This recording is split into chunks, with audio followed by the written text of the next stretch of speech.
into the day with the dawn ringing in my ears. Oh, well, I tune to my TV show. No better way, I gotta get myself into gear. Let's go. Oh, and I feel good today with my wake up in the morning Expresso.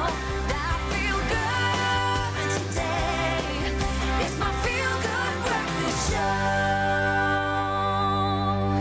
Good morning, you beautiful souls. My name is Graham Richards. Welcome to your feel-good kickstart to a crazy day. I know a lot of people feeling nervous, feeling scared out there, possibly even feeling a little panicked. You have no need to panic. We are going to be going into 21 days of a lockdown, of course, unless you belong to an essential service, as stated by our president last night. I know a lot of people struggling to wrap their heads around it.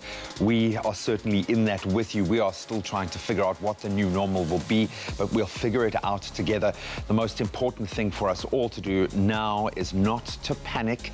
Measures are in place to protect us. It's now about protecting ourselves, protecting our families, and protecting this country. And I think we can all be grateful that decisive measures are being put in place. This is the fastest and safest way to get to a resolution, and we are all in this together. So stick around for the next 3 hours. We'll do our part to try to educate you, relate to you, connect with you in whatever way that we can. And of course, we really appreciate your input as well. But a very good morning on this crazy day. Welcome, ladies.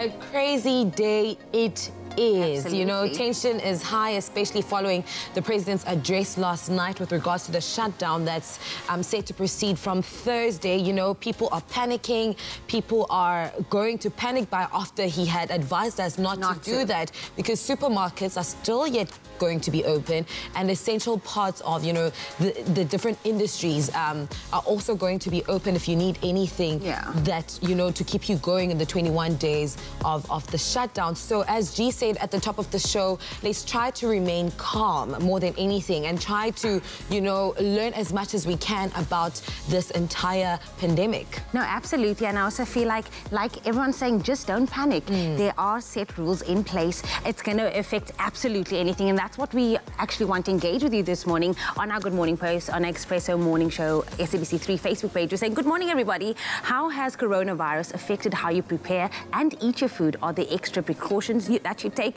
Of course, it's all about sanitizing, washing your hands for 20 seconds, singing happy birthday twice. So there are definitely precautions we are taking before this even was put into place. But even maybe now, maybe you're doing something extra. A little bit extra. Yeah, we would like to hear that from you. What are you doing, Mama? Me. Same thing that I've always done. Make sure that I prepare my food well. I wash my hands. And yeah, just ultimately prepare it well. If anything needs to be washed or cleaned, rinse it, all of that. Well, you let us know on, again, our social media platforms. But right now, let's get into those news headlines with G. Thank you so much, ladies. Obviously, the presiding story in South Africa this morning. President Cyril Ramaphosa last night declared a 21-day nationwide lockdown amid the rapid rise in the COVID-19 infection rates in the country, starting from midnight on Thursday. There are currently 402 cases in the country, which is a six-fold increase from just 8 days ago. The new measures determined that individuals will not be allowed to leave their homes except under strictly controlled circumstances. Medical and security personnel will be exempt from the lockdown, as well as persons involved in food production. The president said the next few days are crucial in combating the spread of the virus. Then, as South Africa goes into a nationwide lockdown at midnight on Thursday, all businesses must shut down, other than a list of those considered vital. The businesses that may continue operations will include, amongst others, pharmacies, banks, supermarkets, petrol stations, healthcare providers, and companies involved in making or distributing food, basic goods, and medical supplies. And temporary shelters will be set up for the homeless as well. All political parties have backed the nationwide lockdown, and the DA also welcomed the development of, or deployment rather, of the South African National Defence Force for the lockdown period. Further afield on the international front, a former health minister in the Democratic Republic of Congo has been sentenced to 5 years forced labor for stealing more than $400,000 from funds intended to fight the Ebola epidemic. Oli Ilunga and his financial advisor were convicted of diverting money meant to pay for life-saving items to Ebola hotspots. More than 2,200 people have died from Ebola in the Democratic Republic of Congo since the outbreak began in 2018. No new cases have been recorded in more than a month. Then the head of the World Health Organization, or the WHO, says the coronavirus pandemic is accelerating. Speaking at a media briefing in Geneva, WHO Director General Tedros Adhanom Ghebreyesus said it took 67 days from the first reported case to reach 100,000 cases, 11 days for the second 100,000 cases, just 4 days for the third 100,000 cases. He said it would address G20 heads of state and government this week to ask them to work together to boost production of protective gear. South Africa is part of the G20. And now news of a fund that will combat the spread of COVID-19. President Cyril Ramaphosa last night announced that a solidarity fund had been established to fund efforts to combat the spread of the virus. The president said South African businesses, organizations and individuals, as well as members of the international community, can all contribute to it. The fund will focus on efforts to combat the spread of the virus, help track the spread, care for those who are ill and support those whose lives are disrupted. It will fully account for every cent contributed and will publish details on its website. Government is providing seed capital of 150 million rand. The president applauded the Rupert and Oppenheimer families who have each committed 1 billion rand to assist small businesses in particular. Those who wish to donate can go do that right now at solidarityfund.co.za. Now, briefly, an item from the world of entertainment as the number of worldwide and South African positive cases of coronavirus increases. So does the number of confirmed cases increase in the land of Hollywood. Among them is British actor Idris Elba, that we've reported on before, and his wife Sabrina Doe, and the keyboardist of the legendary American band Bon Jovi, and even disgraced former Hollywood executive Harvey Weinstein. We'll have more on this a little later in our full entertainment report. Right now, let's check those sporting headlines.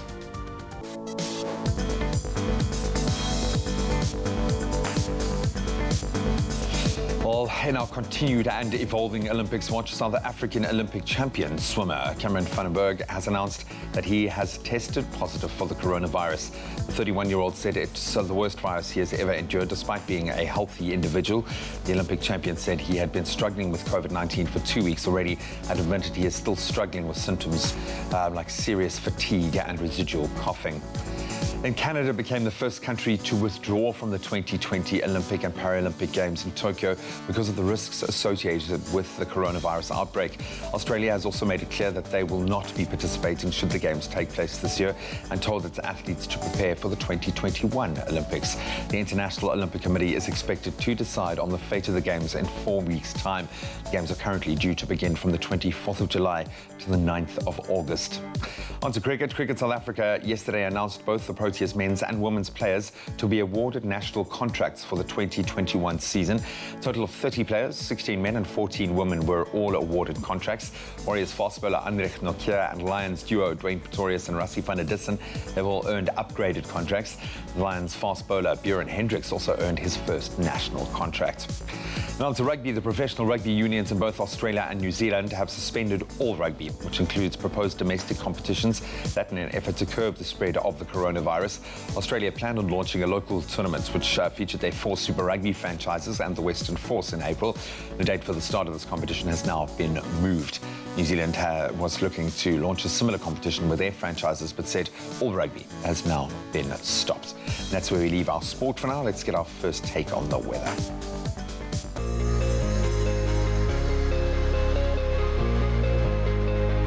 Thank you so much, G. Happy Tuesday to everyone. We've asked you to send in your sunrise pictures this morning. Thank you so much to Samantha February, who sent us this blue skyline from Muizenberg, where times of clouds and sunshine are expected, with a southeasterly wind that picks up towards the afternoon, reaching a maximum of 22 degrees. Now, another one came through from Corneille Cronier, who sent us this stunning sunrise picture from Richards Bay, where mainly sunny conditions are also expected, with little to no wind and an increasing cloud cover in the evening, reaching a maximum of 31 degrees. But of course, whatever you choose to do on this Tuesday, make sure that it is a positive one. But right now, let's take a look at the temperatures for the rest of the country. Starting off in Polokwane, your low is 16, peaking at 28 degrees. Now, thunderstorms are also expected for you Umbumbela today, with a low of 18 and a maximum of 32. For you Pretoria, it is 16 to 28, Johannesburg 14 to 26, and then your high humidity coming through for you, Mahikeng, today with a low of 14 and a maximum of 28. Klerksdorp 14, 29, and then a northwesterly wind of 15 kilometers per hour can be expected for Kimberley today, ranging from 18 to 32. Bloemfontein 13, 28. For you, Richards Bay, it is 21, 31, and then occasional rain coming through for Pietermaritzburg today with a low of 18 and a maximum of 30. If you do find yourself in South Africa's playground today, Durban, your low is 23 with a maximum of 28, and then a couple of showers for Mthatha today with a low of 16, peaking at 26 as well. East London 18, 24, and then high humidity expected for Cradock today, ranging from 12 to 27 degrees. Port Elizabeth PE 15, 23. For you, George, it is 13, 22, and the coolest start to the morning can be found in Sutherland with an all low of 8, peaking at 26. A southeasterly wind of 20 kilometers per hour can be expected for the mother city Cape Town today with a low of 15 and a high of 24.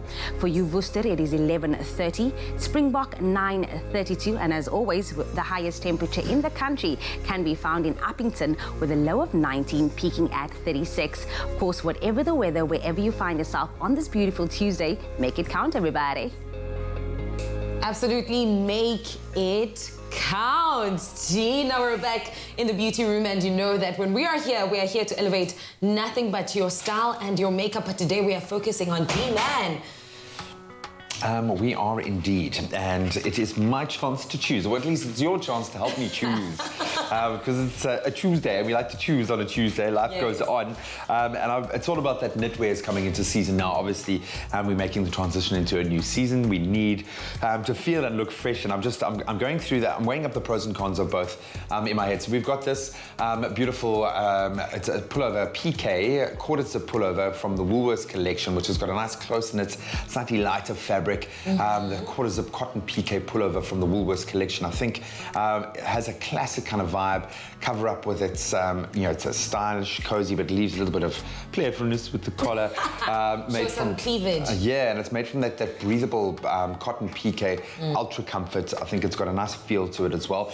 Yeah, and I like the little mini zip look. It's pretty cool. It's classic. I like that. You can wear the zip up or down. I'm digging that. Pretty cool. And then our second item this morning, this navy striped cotton blend knitted pullover, and that's from Studio W. I dig the Studio W vibes, kind of fits my personality. It's winter sophistication. It's pretty cool. I like the kind of navy, navy color, but also the navy stripe, if you know what I mean. That kind of nautical stripe. It's pretty cool. Modern stripy pattern. Easily wear this with a pair of nice jeans and sneakers, which I'm doing. So I would be happy with either. I don't know. I'm busy weighing it up. I'm talking slowly because I'm trying to think out loud. I don't know. I feel like if I say something, I'm going to sway the votes. I'm going to influence people. So I'm just going to hold it back. And I'll tell you in secret. Okay, you can tell me in secret. I'll tell you in secret, which I like. But ultimately, it doesn't matter what we think. You guys can help us choose. Head over to our Facebook page. Vote for your favorite item by commenting on the poll post. And they'll be announcing the winning item a little bit later. Whatever knitwear you want to shop for, you can do it at Woolies. They have an amazing array going into season. You can do it in-store. Online might be the most reasonable way to do it at the moment. And then, of course, through the Woolworths app, which has got some great style inspiration as well. Thanks. I like them. Gee, I mean, whatever you wear, you'll still look like a fine brother. Hello. Yes. Oh, yes, he will. I'm looking at those two options. Both really work really nicely, but also very, very consistent with G's style and character and how he likes to keep it simple but effective. I like that. So get on over to our Facebook page, Expresso Morning Show, SABC3. Do help G-Men choose. Good morning, Uncle Tabsy, reporting for duty. Hello, Uncle Tabsy. How you doing? I feel like you need a cup of coffee or a hot shot or something. I do. I absolutely do. Here's to a Tuesday with all of that's going on at the moment. We try and find the silver lining and find all the positive stuff that we can still look forward to. And of course, lots of feel good coming your way on the show this morning. We celebrate some birthdays. We give you some more coronavirus updates, but of course, a daily positive quote to help us all get inspired on this Tuesday morning. So we'll see you after this. Only the highest grade Arabica beans. McCafe. Great coffee, simple. See you after the break.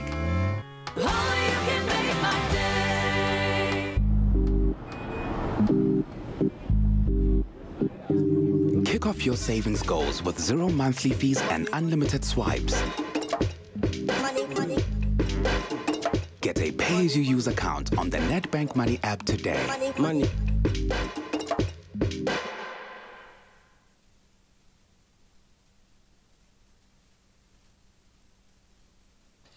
Then the head of the World Health Organization, the WHO, says the coronavirus pandemic is accelerating.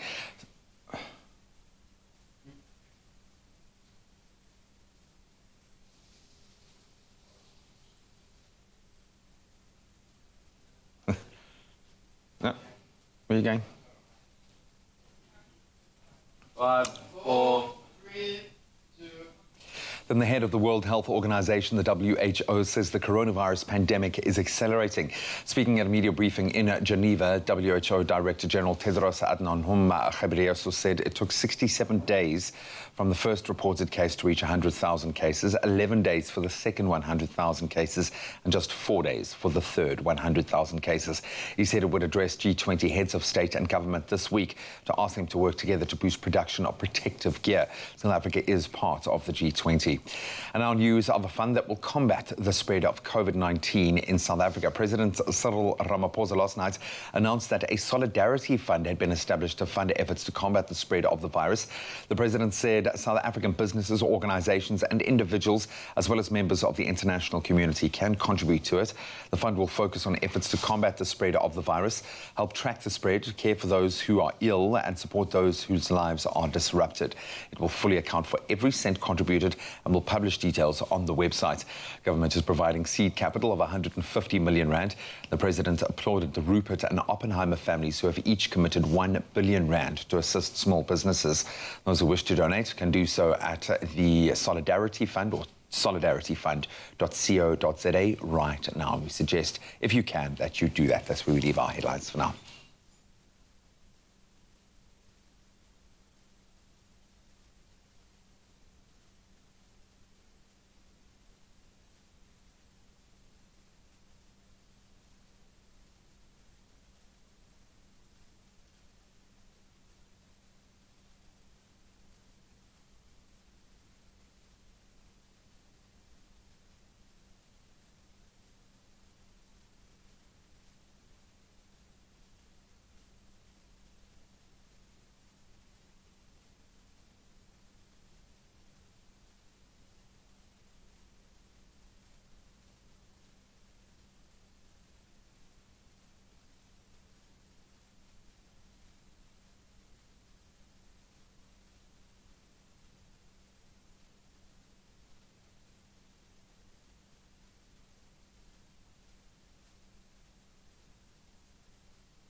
It's my feel-good breakfast show. Welcome back. You're live with Expresso on this crazy day. We know that as much as we want to talk about everything else that we've had lined up on our show, that we can't escape the fact that we will be entering into 21 days of lockdown as of midnight on Thursday, and all of us struggling to wrap our heads around it. But I choose to see it as a continuation of the path that we've already been on. We're ready for this. It's the right choice for our country to reach a speedy and safe resolution. Now it's up to us to protect ourselves, protect our families. I've got a baby coming in less than a week, and in these crazy times, but life will go on and we will look after each other. And I think this is a perfect quote for this morning. So I think during these unbelievable times, it's difficult to look for that silver lining or to find joy. And where do we turn to? Most of us are going to be building our castle and hoping that we can protect our families. But one person who I think was able to connect with the greater good and connect with human nature in a way that no other was Mother Teresa. And she obviously devoted her life to God and to the pursuit of bettering other human beings' lives. And she had this to say. What can you do to promote world peace? Go home and love your family. Love that. Love it. Right, this time that's all we can do. But we are community, we are family, we are South Africa, and we need to stick together, love our family, and go home and just love them. And yeah. What can you do to promote world peace? Go home and love your family. Absolutely amazing, stunning, man. Positive quote there. Mother Teresa, absolutely the words we want to be hearing at this time, and as everybody tries to find their way along the coronavirus. Especially with the current coronavirus pandemic affecting everyone worldwide. It's hard to watch the news and not feel bleak. So while staying up to date with what is happening, it's also very important to find some time to see the good in the world. And this is how some people around the world are staying positive. Yeah, we do need to find some positive news. I know it can be hard to believe that there is positive news, but we know that the current pandemic is shutting down industrial activity and cutting air pollution levels around the world. We've seen this in the news. Nitrogen dioxide is the main contributor to pollution. We all have known this for many years. It's produced by car engines and power plants. Now, this contributes to respiratory illness and asthma. Now, this means that the reduction in air pollution will bring about health benefits as well as less toxic gas in the air. Now, one of the major drops in air pollution levels could be seen in central China with 30% lower levels than normal, which is a huge leap, absolutely. That's a significant number. Incredible number, absolutely. Now, there has also been a 25% drop in energy used by China, and of course, China is predicted to have an overall fall of about 1% in their carbon emissions this year, which is something that the world has been trying to drive towards, and now we're seeing that we're almost sort of forced to get into it. Of course, CO2 levels will be impacted for the whole year, with small increases in May happening in the Northern Hemisphere since 2009. That's some good to take out of it. There is some good to take out of it. I think that in this mix, absolutely, you're right, is that we're seeing a funny shift, and really such a weird one where, of course, the people are suffering and everyone's panicking around the coronavirus, but we're seeing the impact on the environment, and it shows us the impact that we as humans, through industrial measures, as what we've seen in China, have had on the world in general. Absolutely. So let us know what you guys think about that. Now, with everyone in quarantine, Spanish citizens have proven that they would not let their daily workout routine fall aside. Now, last week, Saturday, Spain was put on lockdown and confined to their homes in an effort to curb the spread of COVID-19. Luckily, for a personal trainer in Seville, he found the perfect opportunity to lead a fitness class from a rooftop. Okay. Now, these strangers can be seen on their balconies enjoying their workout class and joining along with the jumping jacks. Now, let's take a look. I love it.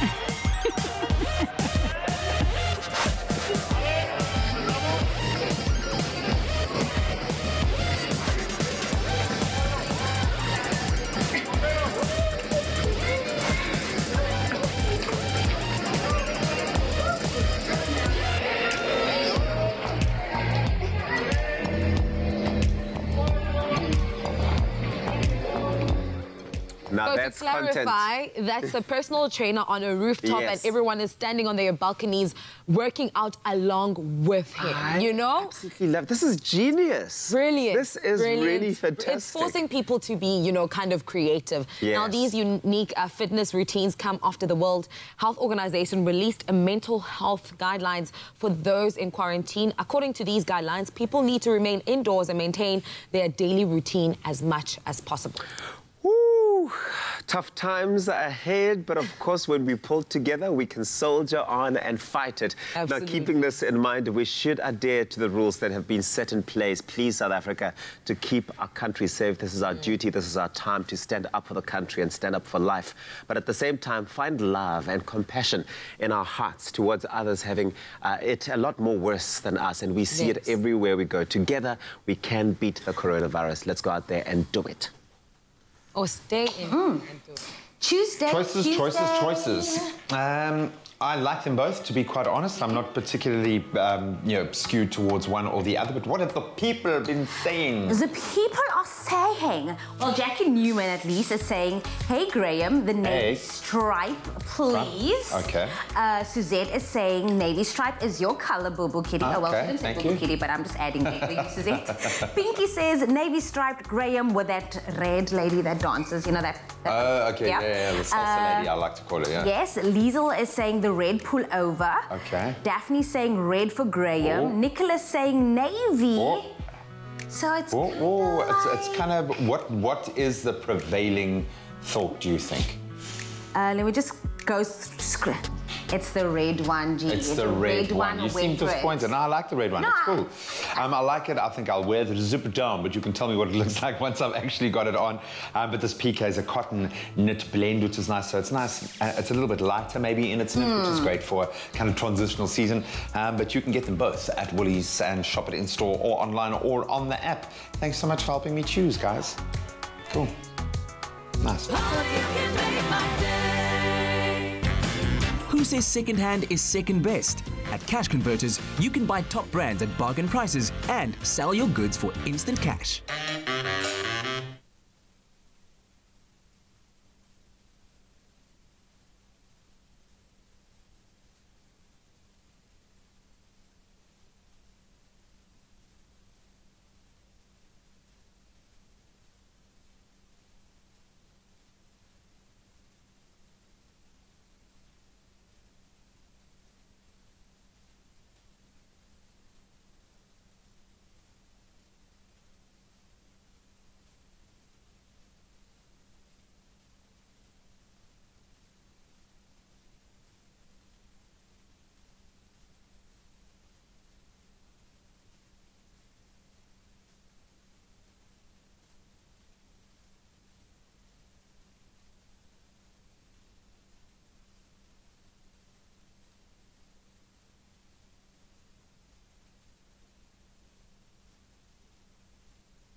Thanks to you, Crush has donated 20,000 pairs of school shoes to children in need across South Africa.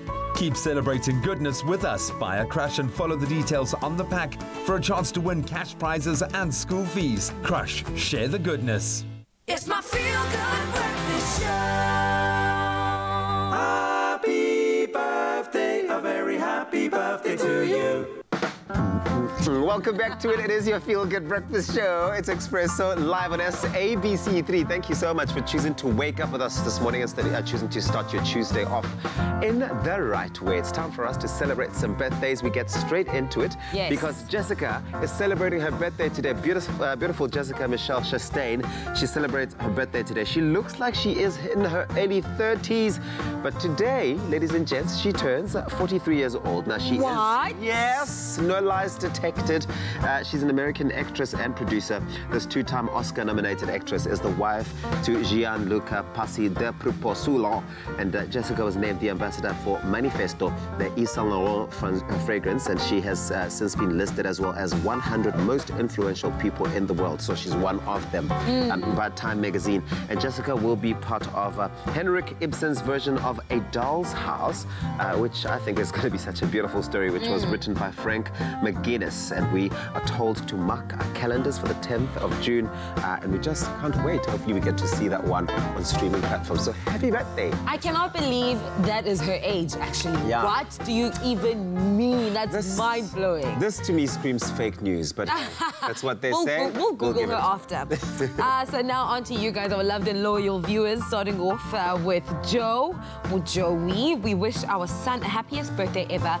It has been an honor being your parent and seeing you grow up into such a wonderful young boy. Have a blessed day. We love you. From Ronwin and Vandre Swart. So cute. Such an adorable Look at little that. boy. Love it. This one goes to Nathan. I wish my husband Nathan a happy 43rd birthday. May you have a blessed day. We love you a lot. From your wife Asnet and a daughter Levine. Happy birthday. Happy birthday, Nathan. And then it's also Libubomi's birthday. Libubomi, look at you, you adorable boy. A very special birthday to my son, Lebubomi Mdleko. May you see many more years, my boy. Mommy loves you from Nontombi Mdleko. Happy birthday. And then, Matthew, it's your first birthday. Look at that. Ah, Maddie, happy birthday. May God bless you with many good things and a beautiful life. Lots of love. This is from your grandma, your granddad, Shara, and Levi. They love you. Claire is celebrating her birthday. I wish my wife and mother, Claire, a wonderful 50th birthday. And may God bless you and keep us as a united family. Lots of hugs and kisses from Dion, Dominic, Crystal, Cara, Amia, and Rose. Happy birthday to you, Claire, from your entire family. Ronald, you are a standout amongst the most magnificent ladies that I have met in my life. Woo! What a strong opening. Warm wishes on your extraordinary day. May this birthday of yours bring you luck, happiness, and success. We wish you a wonderful year to come. And a happy birthday to our daughter, Kishan. May God's blessings always be with you. Enjoy your day. This is from your mommy, your daddy, and Kubnye. Happy birthday, Kishan. And then we've got Nletiswa as well. Happy 44th birthday to our mom, Nletiswa. May you be blessed more. Love you. Have a beautiful day. This is from your loved ones. Happy birthday, Nletiswa. Tanisha is also celebrating her birthday. Happy 13th birthday. Ooh, 13. To my sweet, loving daughter, Tanisha, I wish you all the best and nothing less. May you have a splendid, joy, and blessed birthday from your mom and dad. And lastly, definitely not least, a very short and sweet one. Happy birthday to our sweetest and beautiful daughter, Imve. Oh, happy birthday, you beautiful people. A bunch of really stunning birthdays. But listen, if you have a loved one celebrating their birthdays tomorrow, maybe Thursday or whenever, send them to us. WhatsApp them to us on 071-640-6551. Also, you can still email us birthdays at kadova.tv. But from us to you, if it's your birthday today, happy birthday. From us as well. Thank you so much, guys. Smooth, smooth, smooth. It's hashtag Tropicave time. We've seen it all already on the show. It's given us so much. Team Orange has been eliminated from tropical island of Treasure, Curacao. And I think we are all very excited for tonight's episode, the 4th episode, in fact, of a hit series that really has leapt off the page. So remember to tune in 7:30 only on SABC3 for some twists and turns and some more drama to unfold. We even saw cracks starting to emerge within teams, the subtext. Ooh, man, it's cool. Are you excited for Tuesdays Tropic? You dig it, eh? No, Tuesdays are really my thing. But like, I'm still recovering after Team Lerania got eliminated last week. They were like my favorite. I love so lekker, man. Like, I love you. No, I'm sad that Bo's out because he is a very funny individual. But they certainly, their swan song was amazing. They poked some fun at Team Red. They had a lot of fun on their way out. But do you think we're going to see more twists and turns? We've already seen one major twist, being thrown in our long life charm, giving Team Red that 30-second advantage in the finale. That could be a game changer. That could be I think there's going to be a lot more drama, and I'm here for the drama, but I also want to see love. I don't know why I feel like this is Love Island, but I just want to see love in Curacao. So hopefully one of the teams could just give like a bit of inter-team love? Do you want like partners in a team to fall in love, or do you want one team to fall in love with a member of another team, like West Side Story or Romeo and Juliet, star-crossed lovers? Ooh, are we going there? I don't know. I don't know. Any just love. No one's going to be falling in love. Okay. So we thought we'd have a little bit of fun. So you've got your noise-cancelling earphones. In fact, we're going to be playing the awesome Tropica theme song. Just give it a little taste there. Mr. Soundy, great. Can you boost that? Okay, so that's all Jamie is going to be hearing. Then she's going to be looking at my ridiculous lips to see what word I'm mentioning. It's called the Whisper Challenge. So I've got a whole lot of words here, and you've got to try and guess by looking at my facial expression and the way that I'm moving my mouth what word I am saying. But they do all relate to Tropica, Island of Treasure, Curacao in some way or another. Okay, are you ready? Are you up for it? Okay. Yep. Jamie, can you hear me? Can you hear me at all? Jamie, I feel like you just stopped listening to me a while ago. Okay, no, that's great. She can't hear me. Let's kick it off. Here it comes. Tropica. Tropica? Ka-ching! We have one. Smooth. Smooth? I should have carried on. Smooth. But no, you're right, 100%. Curacao. Curacao. Curacao. Yeah. Oh, this one might be tough. Elimination. Elimination. Yes, man. Ooh. Long life charm. Who? 3 words, okay? Long life charm.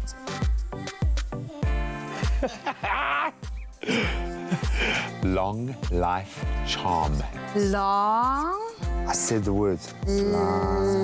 lies charred. Yes, because that's associated to Tropica. Come on, I know you know this. Okay, we'll circle back to this. Team Orange. Team Orange. orange. Team orange. Team orange. Oh, this is brilliant. Oh, this one. Puzzle. Puzzle. Puzzle. Yes, man. And you've done it. High five, social distancing, elbow. You can take them off. What was the other one? What is a long life charm? Long life charm. Yes. Where do you get charred from? How does that tie in? You did incredibly well. No, you did incredibly well there. Well done. A round of applause, please, for my very competent lip reader.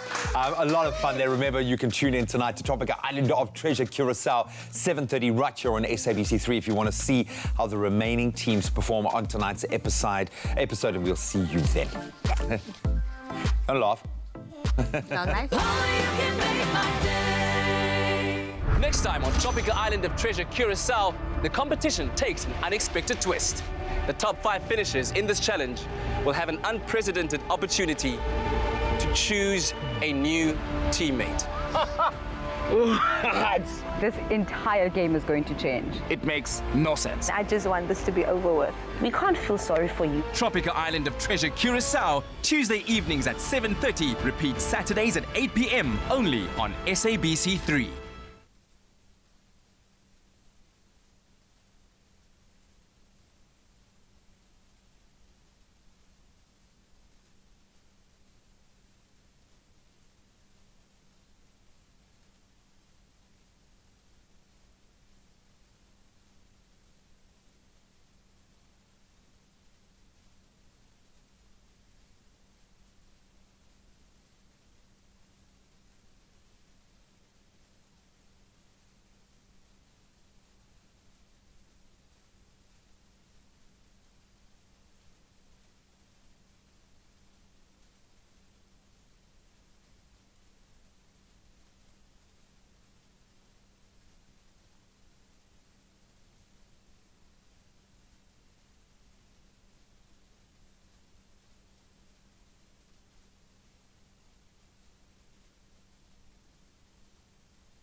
It's my feel-good breakfast show.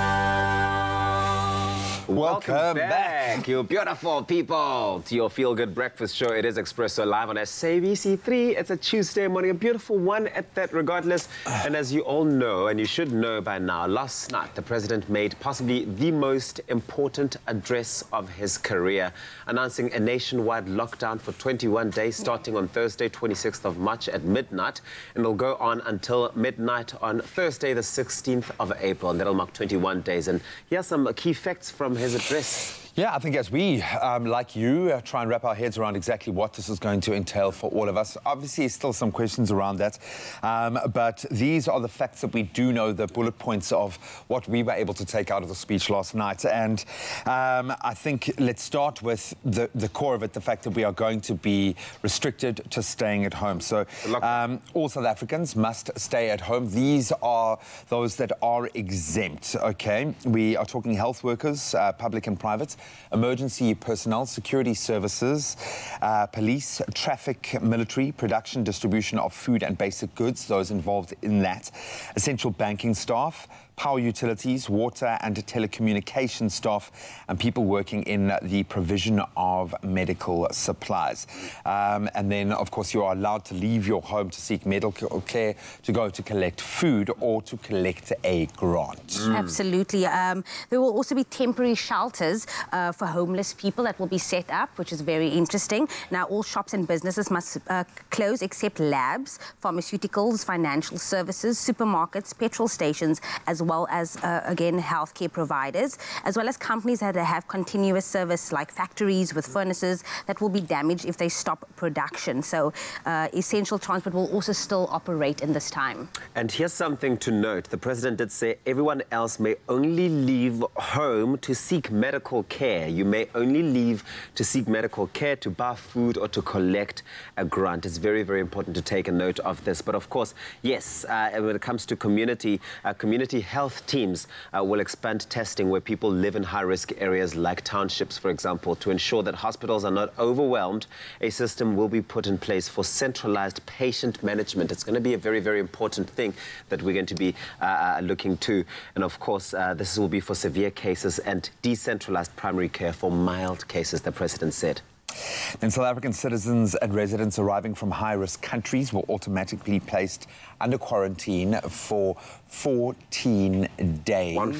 14 days. And then non-South Africans arriving on flights from high-risk countries will be prohibited. For a week, will be turned back, in fact. International flights to Lonsera Airport will be temporarily suspended. International travellers who arrived in South Africa after the 9th of March from high-risk countries will be confined to their hotels for a 14-day period of quarantine.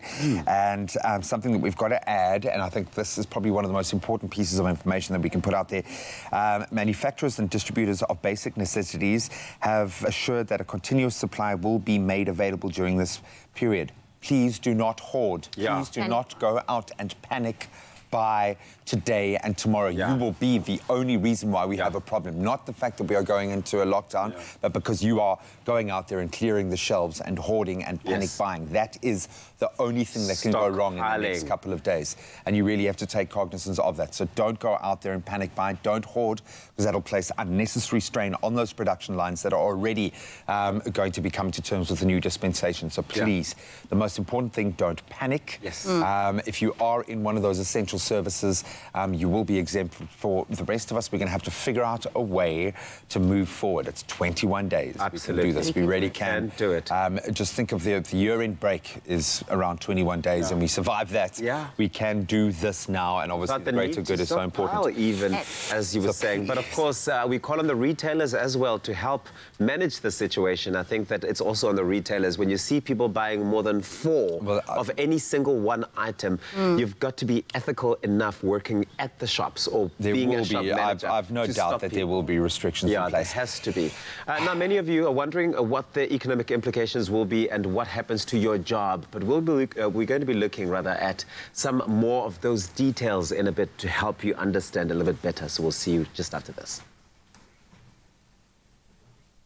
Now, in light of the president's address last night with regards to the shutdown that's taking place from the 26th of March on Thursday, we are still encouraged to maintain our daily routines. And one of those routines for many of you at home is, of course, working out. And if you don't work out, 21 days is the perfect time to start working out. So we are joined by Raul Demoni, who's going to be showing us some of those home workouts. We saw what they were doing in Spain on the rooftop with the personal trainer and everyone on the balcony joining joining in on the squats and the jumping jacks. I think that was pretty dope. It was so awesome, so awesome. And I think Expresso's got everybody covered here, especially in light of what's going down in the pandemic. And that is what we're doing here today. So we have brought you guys some incredible home workouts. Okay. We're going to be starting off with something which is really simple. It's in a power band. And I know you asked me earlier, does it not feel like it's going to snap? I feel like it's going to snap when I do this or step on it. Yeah, but they're really cool. They literally need to be stretched almost to double their distance in order for it to actually get to a point where it can break. Okay. And these little bands are so versatile. So today, I don't know if you guys tuned in last week, we did a very functional style of training. Today, we're going to keep it nice and simple, get some targeted stimulation. I'm going to show you how to hit all the targets of the upper body, and it's going to be very simple, good isolation. So you step in the band, nice and easy, shoulder width apart, yeah? And you're going to have your palms facing up towards the sky. Brilliant. And then keeping our shoulders and our elbows nice and close to our body. And we're simply going to go for a nice isolation, contraction. Squeezing those biceps to the top, holding for one, and then going slow back down. You're feeling that squeeze. You keep those elbows close to the body. We're not going to lift them up too much, and we're getting a bit of isolation. And that's hitting the biceps brilliantly. Those are those big bad boys that we were showing off on the camera. The big bad boys. This is what he's referring to. Yeah, those are the ones. Then what you can do is take one foot out of the band now. Okay. We're going to start targeting the tricep now, which is the antagonistic muscle of the bicep. And you're going to bend over, hinging at the hip, keeping a nice straight back. Brilliant. And essentially keeping your elbow up, and you're going to drive it straight out and back in front of you, and you'll feel that tension on that tricep. Brilliant. And then straight back down. If you want to make it harder for yourself, you keep your shoulder and your elbow a little bit higher and get that extension all the way through. Brilliant. Obviously, the goal is to get your arm nice and straight, but can you feel that contraction in the tricep? Now, this is where we're keeping it. That's the one. All right, so we're going to move over and get the shoulder complex now. So we did biceps, triceps. Now we're going to hit the shoulder. Okay. So we're going to kneel into the band, all right? And then as wide as you can, we're going to create the star. Feel that tension. Can you feel it? A star. Yeah. All right. So we sit on our haunches. We sit back up, stimulating the core and getting a hip hinge. And then in this core stimulated position, with our shoulders stabilized, we're going to alternate with a press. So we go the right hand and then straight back up. And then left. And then straight back up. I don't know if you can see me shaking because I've got a thicker band, or you're just strong as hell. Both. But obviously we just continue pressing right and then left, and you can see that beautiful stimulation. I can actually feel it on my shoulders. Yeah, that is exactly it. And obviously the core is still getting stimulated because there's a lot of pressure coming from downwards. Yes. And then lastly, a nice one to get the front area of the body. This is the pec or the chest, as we might know it, right around the shoulder blade. And you can either do a press straight in front of you, or you can fly with your arms straight in front of you, making sure you got a nice contraction of that pec.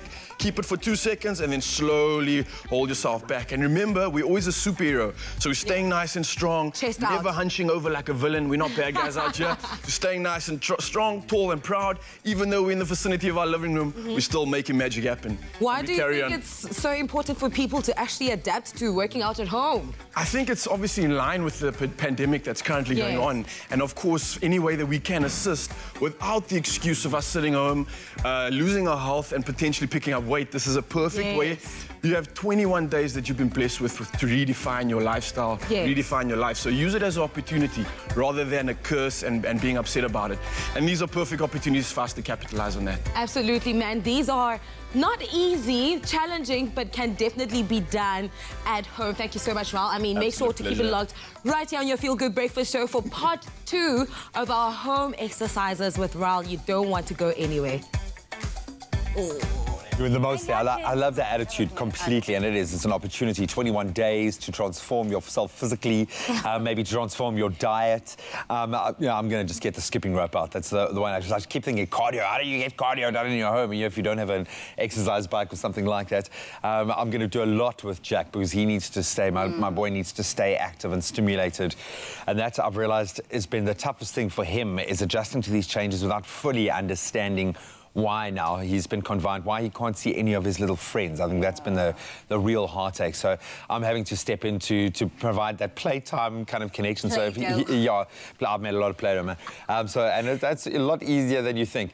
But I think we'll do a lot of stretching and little exercise things together and connect. And obviously I'll be I'll be carrying a little baby weight of around 3 kilograms after Tuesday, so that'll be interesting to adjust to as well, yeah.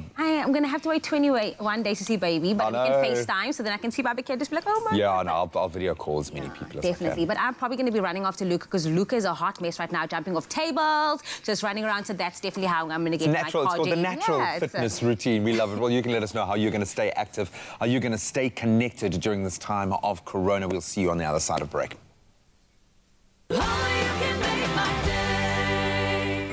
So, do you like short meetings or long breaks?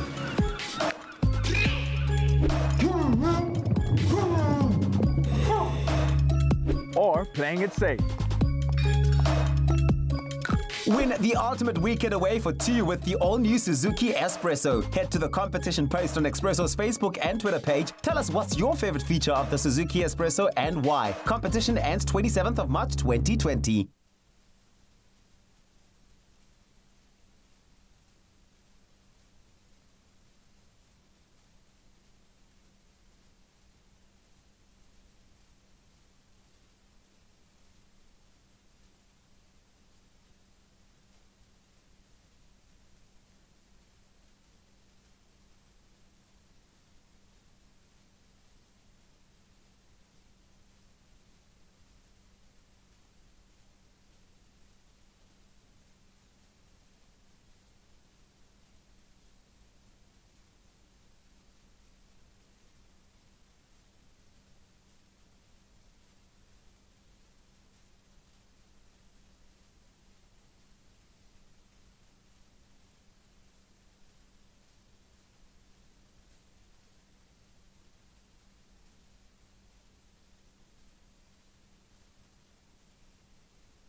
It's my feel-good breakfast show.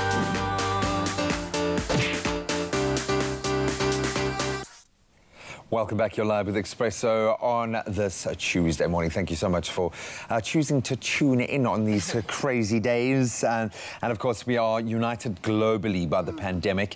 Coronavirus has connected us in ways that we never dreamed possible, but also, in a weird way, brought us closer to the stars. Absolutely. Now, when you think of famous faces who have tested positive for the coronavirus, Tom Hanks and wife Rita Wilson probably come to mind, as they were the first celebrities to announce they had been diagnosed with COVID-19 earlier this month. They have reported that they are feeling better since coming down with their symptoms 2 weeks ago. However, as the days go by, more and more well-known public figures are testing positive. In the last week or so, we have seen confirmed cases amongst actor Daniel Day Kim, known for his role in Hawaii 5-0, British actor Idris Elba and wife Sabrina, the keyboardist for legendary American band Bon Jovi, David Ryan, Christopher Heavju. Is that from from Game of Thrones, popular TV show host Andy Cohen, and even disgraced and imprisoned Hollywood producer Harvey Weinstein. Now, a few of these celebrities have taken to their social media to inform everyone that they had been tested positive and are currently undergoing quarantine. They are using their platforms to remind their fans to take this seriously and distance themselves from others while remaining calm in this time. And that's all you can do. Yeah, I think Tom Hanks and Rita Wilson were probably the first to do that, and were already public in the process that they're going through. And I think it just makes people a little bit more comfortable with knowing that, you know, this is what's affecting you. But it's, you know, once you enter into that phase, you've got to quarantine, you've got to look after other people's health. Right kind of message to send, but it proves that no one is exempt. Absolutely. But also speaking about this, we're speaking about, yes, there's so many celebrities that are using this platform to educate, but there's also so many celebrities that have got under crossfire because of their nonchalant and ignorant comments. Now, just last week, we actually saw American singer Keri Hilson being dragged on social media after sharing her theory on why she thinks the coronavirus is not as prevalent as it is in the Western countries. Now, as well as actress Vanessa Hudgens, she also displayed a disregard for the severity of the outbreak and took to Instagram saying in a live stream, in a nutshell, this is what she said: "It's a virus, guys. I get it. Like, I respect it. But at the same time, like, even if everybody gets it, like, yeah, people are going to die, which is terrible, but, like, inevitable." Like, that's literally what she posted. And, of course, people were not here for it at all, calling her insensitive and even prompting an apology from her the following day after receiving so much backlash. Because, of course, like, you have 1,000 million followers. For you to say something as ignorant as this or not understanding what it is. When we are battling with levels of complacency as it is. Yeah. Also just complaining that Coachella is cancelled. I mean, people are losing their lives, and you are that. But it's actually the Game of Thrones Sophie Turner that used all of, like, she just came for it, and she was like setting the record straight. So we are all singing her praises at the moment as she used her platform to educate and remind everyone about the importance of social distancing at this time. Now, the 24-year-old star, alongside husband singer Joe Jonas, appeared to call out actress Evangeline Lilly on Instagram Live when Lilly had made a comment the day before about COVID-19 just being a normal flu. In short, she also added that she would continue to do business as usual and value her freedom over her life. What are you even saying, girl? Which drew criticism from so many as well. So she said, this is what Sophie wrote or said: "Stay inside, don't be stupid, even if you count your freedom over your health," which is what Sophie said, I said. And despite Evangeline's comments, we are so glad to see that so many celebrities and people all over are just taking it serious. Like, I think at this point, there is no turning back now. You can't be ignorant. There's organizations set in place for you to educate yourself about what is going on. I think just the danger of social media coming to bear there, that, you know, we've got this platform, yes, and it's so easy to just record a video and post a live stream and just kind of have the ramblings be broadcast to the world, but just be hyper aware now more than ever of what you're saying and who's going to be watching and listening that. Then I love this. Someone who is taking it quite serious, but also finding an opportunity to do something really cool about the pandemic and use it as an opportunity to lift people's spirits. DJ D Nice. On Saturday, he hosted a virtual dance party on Instagram. He's calling it Homeschool, so hopefully it'll become a regular thing. It was attended by over 100,000 followers, and I think the next one will probably get about 100 million. Lasted for a full 10 hours. Included a few guest appearances from some very famous faces and celebrities. Get this: Rihanna, former US First Lady Michelle Obama, rapper Common, singer John Legend, even US presidential hopefuls Joe Biden and Bernie Sanders are all connected via a connected live stream, you know, as you can do on the platform. And you can imagine a lot of people feeling stressed. So to be able to connect, first of all, in these times of isolation, that's pretty cool. But just to be able to do something fun and have a little bit of a, you know, a dance, even if it is in your own lounge alone looking completely crazy, that's cool. So the more people who are doing this sort of thing, the more celebrities, musicians hosting private concerts, the John Legends of the world, you know, and we've seen him already host a little bit of a private session. Just do it, guys. We need that. And also at home, we had DJ Shimza, Maporisa and Gauza the Small, DJ Zintle also doing this entire live stream party kind of situation, which is pretty cool because also our celebrities are taking it upon themselves to kind of, you know, keep us entertained while we are on lockdown, for example, and teach while doing that. You know, one of the biggest rap concerts ever staged was inside the game Fortnite. So let's start doing that. Maybe if you're live connecting with people on live platforms, do it. Find new ways of being able to connect and put yourselves out there. But as always, we invite your connection with us this morning. Keep sharing with us how you are surviving these times of corona. We'd love to hear from you right now. Let's get back into those news headlines. Thank you very much, T. We take a look at the 7 o'clock news headlines here on Expresso. The alcohol industry yesterday announced it would donate 40,000 litres of alcohol for the production of sanitizers. This as the country faces a shortage of alcohol-based sanitizers. And South Africa has experienced a big jump in the number of confirmed coronavirus cases, with that figure now standing at 402, and that's an increase of 128 or 47%. The government has restricted alcohol trade to between 9 o'clock in the morning and 6 p.m. from Monday to Saturday and 9 a.m. to 1 p.m. on Sundays. Meanwhile, staying here in South Africa, President Cyril Ramaphosa last night declared a 21-day nationwide lockdown. This is amid the rapid rise in the COVID-19 infection rates in the country. Starting at midnight on Thursday, the new measures will determine that individuals will not be allowed to leave their homes except under strictly controlled circumstances. Medical and security personnel will be exempt from the lockdown, as well as persons involved in food production. The president said that the next few days are crucial in combating the spread of the virus. In international headlines, UK Health Secretary Matt Hancock says a total of 7,563 retired nurses, midwives, paramedics and social workers have answered the government's call to return to work in the NHS. Meanwhile, Italy has reported another 602 deaths from coronavirus, some 50 less than the day before. And that brings the total death toll to 6,078. And in New York, Governor Andrew Cuomo is to issue an order demanding that state hospitals increase their capacity by at least 50%. There are some 21,000 confirmed cases in New York State. A former health minister in the Democratic Republic of Congo has been sentenced to 5 years forced labor for stealing more than $400,000 from funds intended to fight the Ebola epidemic.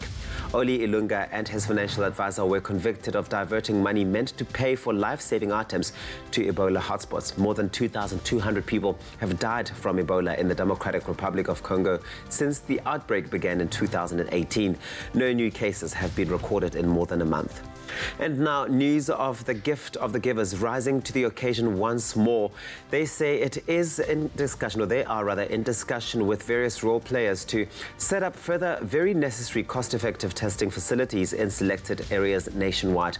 The founder, Dr. Imtiaz Suleiman, says that the first testing site in Mayfair, Johannesburg, has been most successful. The Dome in Johannesburg has given them some 14,000 square meters outside parking space, and they are to set up a drive-through starting today, where people can come in their cars but should not alight from them. Suleiman encourages people to phone beforehand. There's a thing called the case definition, a special criteria which has been set up by the National Institute of Communicable Diseases, NICD. If an individual doesn't fit the criteria, she or he will not be tested. People are asked to pay by EFT. And turning our gaze to the world of entertainment, it seems that the seriousness and gravity of self-isolation is affecting some more than others, as some celebrities have been vocal about feeling that their freedom of movement is being compromised. But British actress Sophie Turner is having none of it, as she has posted on Instagram that it's not cool, it's not big, and it's not clever, as you've heard in the entertainment report. That's where we leave it for now. I'll be back again with another report just after 8 o'clock. Here's Graham with a look at what's happening in sports.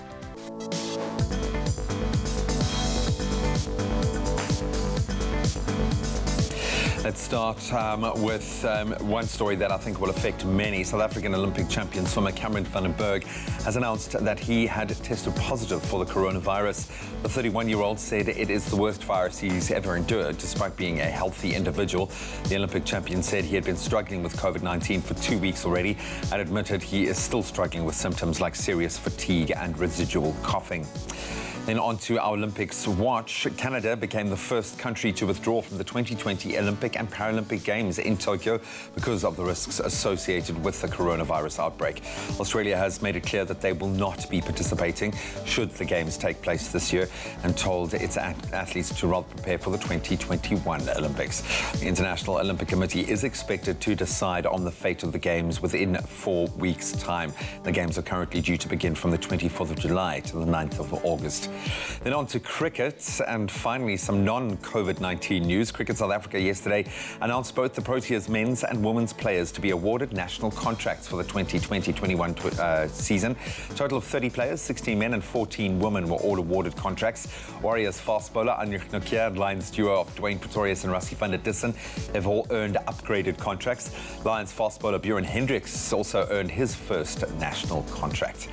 And then on to rugby news, and a story that's been evolving throughout the week. The professional rugby unions in both Australia and New Zealand have now suspended all rugby, which includes those proposed domestic competitions, in an effort to curb the spread of the coronavirus. Australia planned on launching a local tournament which featured their four Super Rugby franchises and the Western Force in April that we reported on yesterday. The date for that competition to start has now been moved. New Zealand was looking to launch a similar competition with their franchises, but said all rugby has now been suspended. That's where we leave our sport for now. Let's take a look at the roads.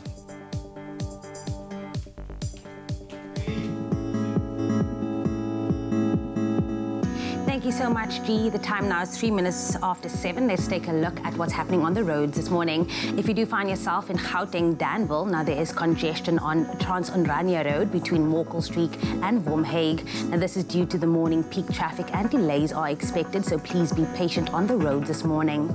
Bringing it down to the Western Cape Langa, on the N2 inbound, there is a stationary vehicle after Bunga Avenue obstructing the emergency lane, so please approach with caution. And then lastly, on the Metro Rail Northern Line, all Muldersvlei trains will terminate at Stellenbosch until further notice due to a recent pantograph hookup between De Toit and Kulenhof. Commuters are advised to use an alternative mode of transport this morning. That's where we leave your traffic for now. Here's a look at the weather with Kuthle.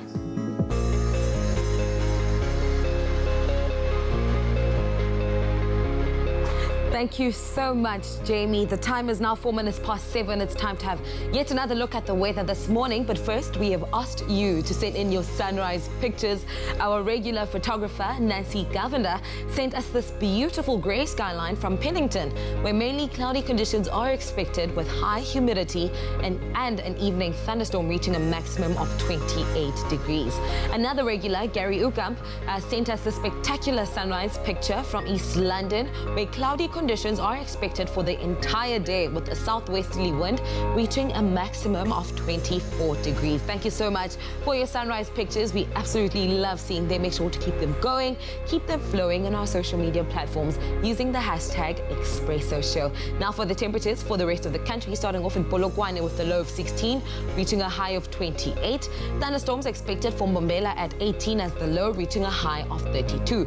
Pretoria, it's a partly cloudy day with 16 as the minimum temperature, reaching a maximum of 28. Johannesburg, your temperatures range from 14 to 26. High humidity for Mahikeng at 14, reaching a high of 28. Klerksdorp, 1429. Northwesterly wind of 15 kilometers an hour. In Kimberley at 18 as a low and a high of 32. Bloemfontein, 1328. Richards Bay, 2131. Occasional rain for Pietermaritzburg at a low of 18, reaching a high of 30. Durban, 2328 are your temperatures for this Tuesday. A couple of showers for Mthatha with a low of 16, reaching a high of 26. East London, 1824 are your temperatures. And high humidity for Craddock at a maximum temperature of 27 and a minimum of 12. Port Elizabeth, 1523. George, 1322. And the coolest start to the morning is in Sutherland with a low of 8 degrees, reaching a high of 26. Southeasterly wind of 20 kilometers an hour in Cape Town with a minimum of 15, reaching a maximum of 24. Worcester, 1130. And Springbok, 9032. And the highest temperature in the country goes to Uppington with a maximum temperature of 36 and a minimum of 19. Now remember, whichever part of the country you're in, whatever the weather may be, make sure to have yourselves a fantastic Tuesday morning. Yes, fantastic Tuesday. A fantastic Tuesday morning here with your Feel Good Breakfast Show.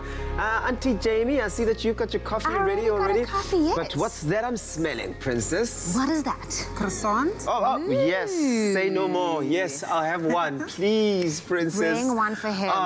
There's nothing better than waking up in the morning and having that fresh bite into a freshly baked goodie, isn't it? And a cup of coffee. Like, I can't do without a cup of coffee. Yesterday, I was an afternoon express Express. And by the afternoon, I was like, you guys need a sis princess over here. Like, you don't have sis princess, so we do appreciate you. I know sometimes Tabiso don't always say that, but we definitely appreciate it. So we love you, Nono. They definitely don't make them like sis princess at all. You are 1 in a million. Listen, we're going to be making some really delicious food in the kitchen as well. I can smell some good stuff coming through from there. Jenny Morris is in the house. So top up your coffee cups. We'll see you after this. Do you want some? Thank you. Buy any large meal and redeem your guaranteed reward. 250 million rands of guaranteed rewards to celebrate you.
Thanks to you, Crush has donated 20,000 pairs of school shoes to children in need across South Africa. Keep celebrating goodness with us. Buy a Crush and follow the details on the pack for a chance to win cash prizes and school fees. Crush, share the goodness. It's my feel-good breakfast show.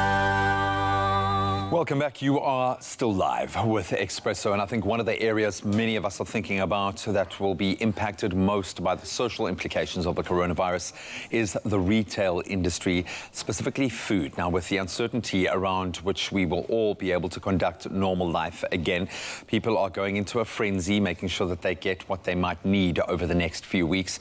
We're about to cross live to our Johannesburg correspondent, Tolo, to find out about the effects, often devastating effects, of panic buying and why we will all be urged not to fall into that trap. A very good morning to Expresso family. Thank you very much, Graham. We are coming to you live from Johannesburg this morning, and we are talking what everyone is discussing at the moment, of course, the coronavirus and the pandemic and the social impact thereof. I mean, with government ensuring or enforcing rather stricter safety measures, we are seeing people panicking, rushing to grocery stores to stock up on supplies that they think they might run out of in the weeks to come, hence causing a panic buying. And to chat to us a little bit more about the effects that this pandemic is having on the retail industry is, of course, Nyani Rantlaku, who is a food scientist at Ransa Laboratories. A very warm Expresso welcome to you, Nyani, this morning. Thank you so much. Thank you so much, Expresso morning show. And Nyani, talk to us a little bit more about panic buying. What is causing this? Mainly because of fear. You know, when you have something that you're scared of and you don't know much about it, you would react. And as a human being, you want to protect yourself. And this is a human behavior to protect yourself from the unknown. And the fact that COVID-19 is not well known, or it's rather new, so we don't know how long will it last. We don't even know how long will the lockdown be. And with that being said, scientists are busy with vaccines, but but we don't have any information. With that being said, that's why people are panicking regarding this lack of knowledge of the whole virus. I mean, we saw last week that grocery stores were packed, shelves were emptied out. What are some of those items that people are scared to run out of, that people are buying in bulk? Actually, the fact that it's a virus and you want to be safe, mostly the items that I've seen that are highly bought, it's your safety equipment. I mean, who would have thought that one would be out of hand sanitizers, your alcohol, the one that you mix to produce your sanitizers, isopropyl alcohol, because some of the suppliers actually are out of stock.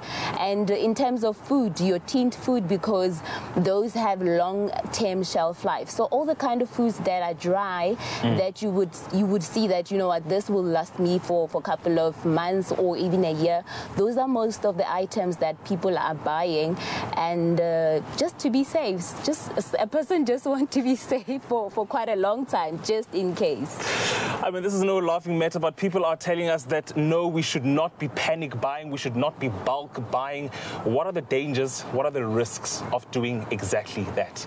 And that's true. People should not panic buy, because it's not only about an empty shelf. It's about people who are manufacturing those products. For example, for food manufacturing, if we are panic buying and then now there's no food on our shelves, on the plants where people are producing, your food producers, they are also under pressure to make sure that we have food.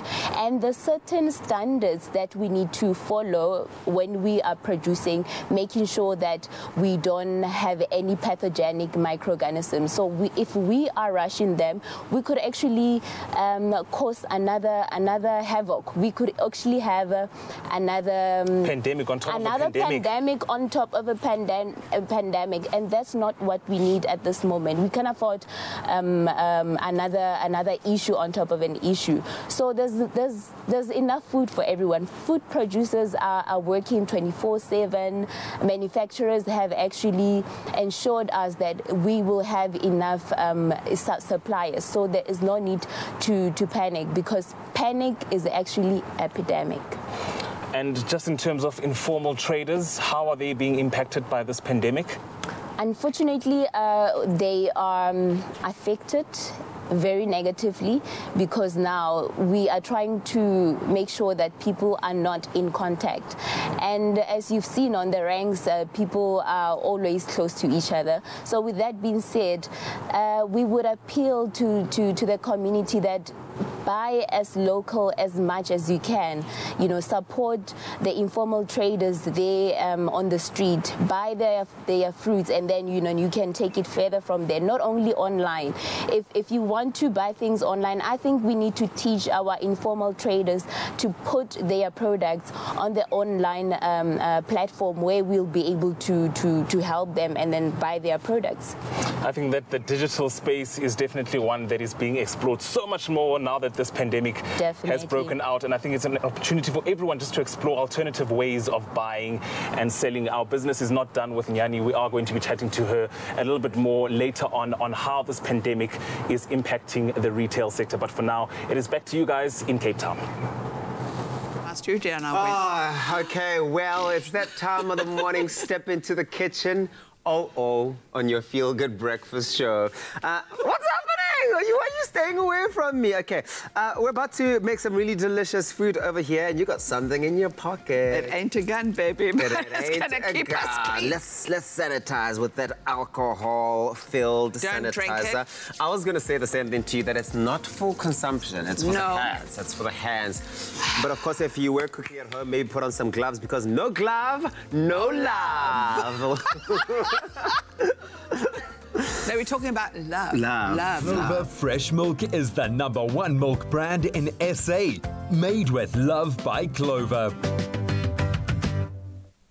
Now we know that a lot of you are at home right now, self-isolating and perhaps getting a bit of cabin fever. It's only human, and if you're in the mood for cooking, then pack your bags right now, because we're taking your taste buds on a delicious trip to Mexico. And here to show us how to make some spicy chicken Say it, please. Quesadillas is Jenny Morris. Welcome back, Jenny. So good to have you. Darling. How did I say it right? Quesadilla. Quesadilla. It doesn't matter. Quesadilla. You just said it in Xhosa, so what are you worried about? That's fine, you know, exactly. and we are a multinational, multilingual nation. At least I didn't say quesadillas. Yes, exactly. It could have gone really worse. Okay, so this is fantastic. I mean, I saw that you've got butro on there, and I already knew that we are off to a good start. So what are we doing? Listen to that good start. Sizzle, sizzle. Absolutely. Lots and lots of garlic, some beautiful onions. And what we're going to do is we're going to do a lovely chicken filling. Now, this is something that you can fill your freezer with at home. This comes off the shelf, so it'll last you for 3 weeks. It's going to last a long time. Absolutely. Yeah. Chicken you can freeze. Yeah. Can you smell that? This is good. So these are definitely self-isolating, friendly and proof items that we're making use of. I mean, I'm talking everything from the different ingredients that we're making use of. I'm talking about the chicken. I'm talking about the butro as well. It's all really good. A whiff of goodness that's coming out of that pot. Deliciousness. Oh, man, this is absolutely good. In fact, I've made some already. Oh, you've already made some on the other end then. Because you're a greedy boy. I know you want to eat now. Why are you standing so far away from me? No, it's nothing personal, Jenny. It's nothing personal. Absolutely nothing personal. But listen, if you're out at home like right now looking at this that's going on in the kitchen here, you want to get your hands on this recipe, why don't you SMS us Clover to 33728. SMS Clover to 33728. Now we're making use of Clover Butro, which is it's a sunflower and butter oil blend. Its variety allows for usage occasions in cooking, frying and baking, and it requires no refrigeration with 180 days shelf life with the richness and taste of butter. This is fantastic and we love it. Okay, cool. And I love you. I love you more. You could never love me more. I'm a mother. Okay, you love me more. And it's but I love this too. What are you doing now? So what I'm doing is I'm going to make you this quesadilla. Yeah. Pass me the cheese, baby. Cheese, and yes. Pass me some of the red pepper. Oh, yes. We'll go nowhere without red pepper. Let's just admit that. You cannot move without it. We'll move to nowhere without red peppers. Actually, I think this is a bit of pepper dew, which you could mix with a bit of red pepper if you wanted to. What I do need is some coriander. Coriander? Which one's coriander? This one or that? Which one? I'll take it. I'm going to whip him with the spring onion. You'd think by now I should know. This is coriander. Here you go. Yes, my sweetheart. Yeah, that was actually a trick question. I actually knew, and I was testing that you are awake. Don't touch me. Thank you, darling. Because coriander is so Mexican and so delicious. Yes, it adds so much to any dish. But of course, once again, you want to get your hands on this recipe. SMS Clover to 33728. We'll send it to you. Okay, so what are we doing now? You're adding some of spring onions. These spring onions there. Lovely. And then we're going to put this baby to bed. Over. Stands? Yes. Now hands. Hands. Remember, we sanitize. Yes, so of I course. can touch this. No, you can touch anything. But you know what? Now this is the part that happens. Yeah. This is real. Because now I have to turn this baby over. How are you going to do that? Well, I don't know. If it breaks, it doesn't matter because we're going to eat it anyway because we're human. If it falls on the floor, we're not going to eat it. No, it's sanitized. And forget the 10-second rule. That doesn't apply anymore. Look at that. Okay, so, look at that. It's looking so nice and golden. Nice. Oh, I love that. Okay, cool. So what are you making on that other side? Just some extra? Some extra mix because we waste not one. Okay, well, listen to this. If you've missed any of the steps involved in making this absolutely delicious spicy chicken quesadilla, take a look at this.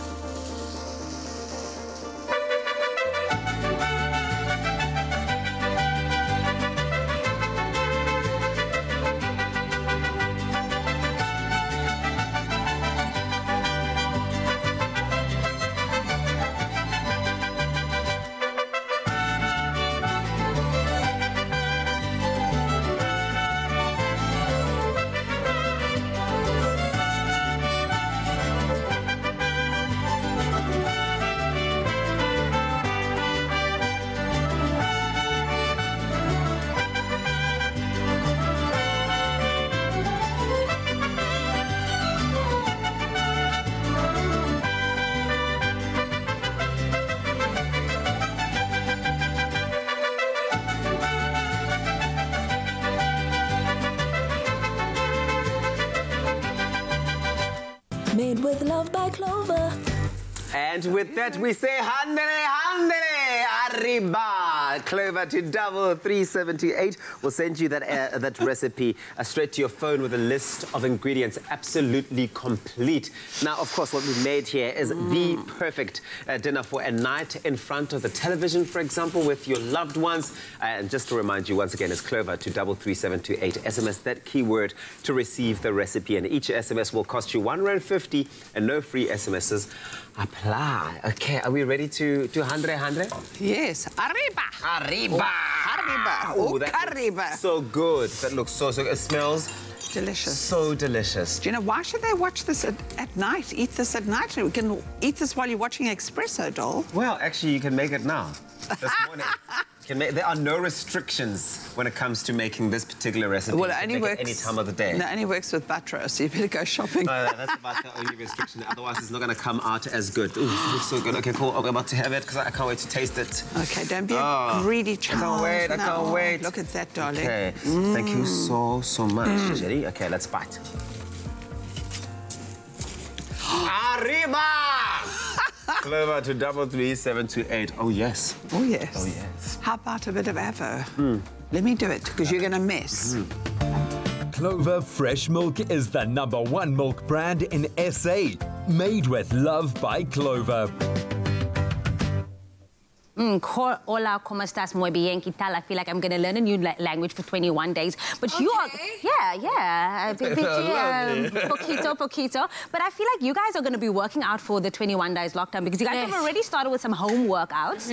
So are you ready, girl? Getting your body I am ready for part 2 of our workout session. Ask him if he's ready. I'm ready. It's time to shake and bake. Listen, can you work her out? Like, she must... I want you to switch.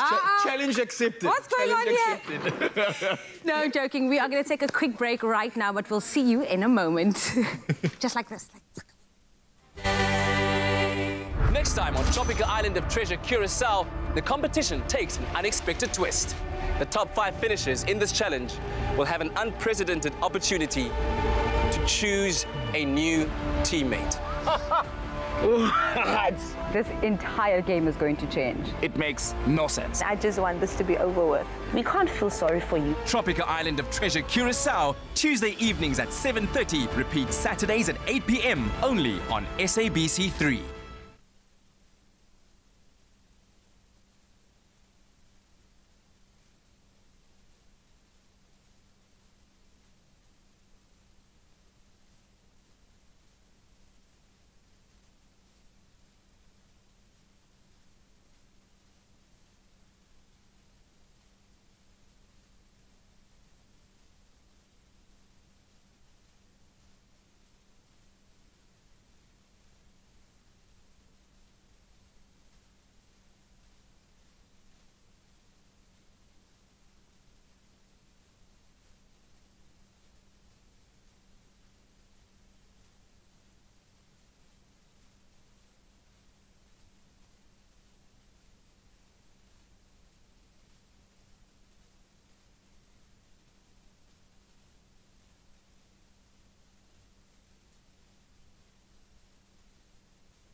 Welcome back to your Feel Good Breakfast Show. This is Expresso right here on SABC3. Thank you so much for choosing to start off your morning with us right here on your Feel Good Breakfast Show.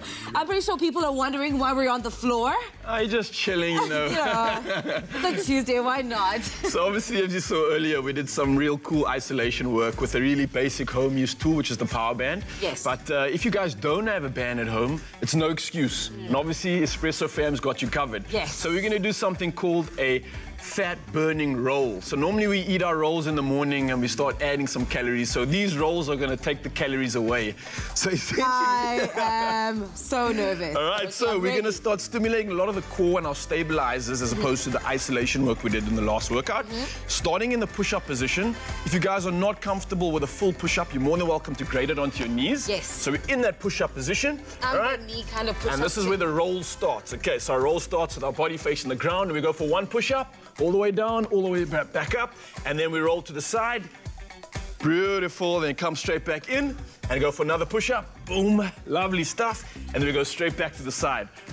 Perfect. Okay, so that's the first version of our roll. Okay. Right, now in this push-up position, we're going to try something a little bit tricky. You're going to take your hand in the air and try to bring it underneath your body and then roll straight back to the side again. And then underneath your body, and then we're rolling back up to the side again. Something? Right, I asked so Ryan what we're doing the second part of the segment, and he didn't mention that I'm going to. I have to trick you somehow. Okay, fair enough. I'm ready. Let's do it. All right, so we're going to lift our hand up in the air to the side, and now you're going to come through, keeping your core nice and engaged and trying to get your arm all the way through. That is absolutely brilliant. Woo. I love how you're shaking. They're very working. I'm shaking. And then we're coming straight back to the side. How are people able to maintain themselves like that? All right, we're going to carry on with the roll. So we've got two more exercises. Now we're rolling over to our side, okay? On your elbow, as you are lifting the hand in the air, we're going to get those beautiful oblique and levi line muscles now in that lateral line. And we're literally resting your hip down to the ground. Okay. And then straight back up. Bang. Woo! Beautiful. That's Okay. perfect. Right. Let me try that again because I believe I can do it. You can. You got this, right? So in there, straight back down, and then up again. That is absolutely perfect stuff. Feeling it? I am feeling it. And then the last version of our fat-burning roll, we're going to go onto our back now. So we went from our stomach to our side. We're on our backs. All right, legs are straight in front of us. They're never going to touch the ground. Okay. Getting a beautiful core stimulation, getting those magazine muscles going. All right, and what we're going to do is we're going to lift your right elbow to your left leg, see if you can touch it, and then straight back down to recovery. Does that count? And then to the other side again, and then straight back up for recovery. While you get to chill on the beach. I see. I know. I'm observing. I'm trying to understand which parts of the body are we working out exactly with this roll exercise. So with the roll, we're working predominantly our core muscles, and that's not just the abs in front. That's our medial line, lateral line, everything on the side, intercostal muscles, so the entire core region. And then on top of that, we're also using our stabilizers. So we're using our shoulders to stabilize. We're using a lot of the rest of our muscles in our body to kind of keep us in a solid, strong position. And that's the position that you essentially want to be in when you're tackling any activity during the day. Yeah. So when you're walking around in the house, preparing your food and working at home, you want to be sitting up, good posture. We don't want to be that villain. You want to stay a superhero. For 21 days, we're going to come out as actual heroes. So I am a person who wants to perfect everything that I do. I'm pretty sure that it takes time to get used to these workouts, right? Can you teach me one more that I can do at home? One more? Just okay. one more. So I love this one. This is a perfect one for the core. You're putting them on the spot here. We're going to go back down onto the ground. All right? And then what we're going to try to do, if you can keep your body as stiff as possible without rotating your hips, you want to try and lift your leg and your hand into the sky and balance and keep that core. So left leg up, left leg right up. hand in the air. Beautiful. And then you want to alternate. I win. Yes. Well, you are incredible. You know exactly what you're talking about. Thank you so much for joining us here on our Feel Good Breakfast Show and teaching us, even our viewers at home, how to keep themselves, you know, entertained and maintain their daily routines. And we hope that you guys at home have learned a little something, because I know I did. And make sure to tag us on those posts on social media of you working out and trying out Raul's workout. Raul, where can we find you on social media. Or you can grab me at natureboy_CT. So I'll be throwing on a lot of free workouts out over there, so you guys can join in. I might start some lives. Yeah. Tabs is definitely joining in. So yeah, natureboy_CT online, and I'll be throwing up a lot of workouts there, home workouts. We're getting creative. Yes. We're making equipment from the things we have at home as well. If you saw last week, we used some water bottles for weights. We've got a lot of creative solutions. So no excuse, 21-day transformation. It's coming up. It's definitely coming up. Thank you so much once again. Bluetooth high five. Yeah! A lot of fun, and maybe this feeds directly off that. Muscle and joint injuries are extremely common, especially around the home. Maybe you'll figure this out over the next 21 days, whether it be from carrying heavy boxes, which is exactly how I injured my back. Boxes with books are heavy, man. Walking up the stairs, maybe working on your laptop from your lounge. It's important that we take precautions to protect ourselves from injuries. And we're going to chat to physiotherapist and delightful human being, Cheryl Gaynor, on how we can heal the body through physiotherapy and, most importantly, protect ourselves from common muscle and joint injuries around the house. Cheryl, it's been great connecting with you, albeit for just 10 minutes. I think there is a shared human experience, not just in South Africa, but globally, that we're all going through at the moment. But one thing that really does bind us is our propensity to injure ourselves in these seemingly innocuous ways. I can certainly speak from experience, and then obviously need physiotherapists. I've relied with a myriad of injuries over the years heavily on physiotherapists, but maybe you can, from your perspective, break it down. What does a physiotherapist actually do? So, in brief, physiotherapy assesses and treats joint, muscle and nerve and determines which is at fault, and then treats accordingly. So we rely on physically examining you, not just on scans and x-rays, because they give you a part of the picture, but not the whole picture. So we need to determine what it is, muscle, joint or nerve, and we treat accordingly. Do you find, and this is maybe a little bit off script, that you have an intuitive understanding of the body when you talk about it being a physical thing? You must have to just kind of assess and understand and know. Do you find at your level now that when you see a person you can go, okay, this is the problem? Absolutely, absolutely. And we should, ideally, before the patient even gets on the bed, we should actually have a diagnosis from our history taking. We should be able to diagnose almost just with the history taking, what you've done, where the pain is, what makes you worse, what makes you better, is it worse to sit, is it worse to stand? All those things help us diagnose which muscle and what the problem could potentially be. Because there are a myriad of things that we all do every day. I know the sedentary lifestyle is one of the big culprits. There are a lot of commonalities, common injuries. What are those most common injuries that we generally pick up, that you generally treat? Yeah, so just a slight shift probably as a result of last night and the outstanding speech that the President gave. There are a lot of injuries, but I would like to just address maybe 2 or 3 that will be more relevant to us in the next 21 days. And that would be neck and back injuries and then acute injuries. So for neck, we're all going to, unfortunately, either lead a more sedentary life, so behind your computer, sitting on your cell phone, or our essential services are going to have a similar problem because they're going to have to be there at work and they're going to have to put in the same things into place. So when I talk about neck, I'm talking about being at the computer a lot. And just make sure, and there's a lot on the internet, we don't have time to go into it, but you need to ensure that your desk-chair height relationship is okay. Sit properly on your chair, sit with your bottom right back and your arms supported as you look into your computer. So I really think that this time is going to be a time where a lot more neck injuries because people are at their computer a lot more in their homes. And watching a lot more TV. Yeah, yes, absolutely, absolutely. How then do we protect ourselves from these injuries, and what can we do in the context of being at home to treat ourselves and to ease the pain and mitigate those circumstances? No, absolutely.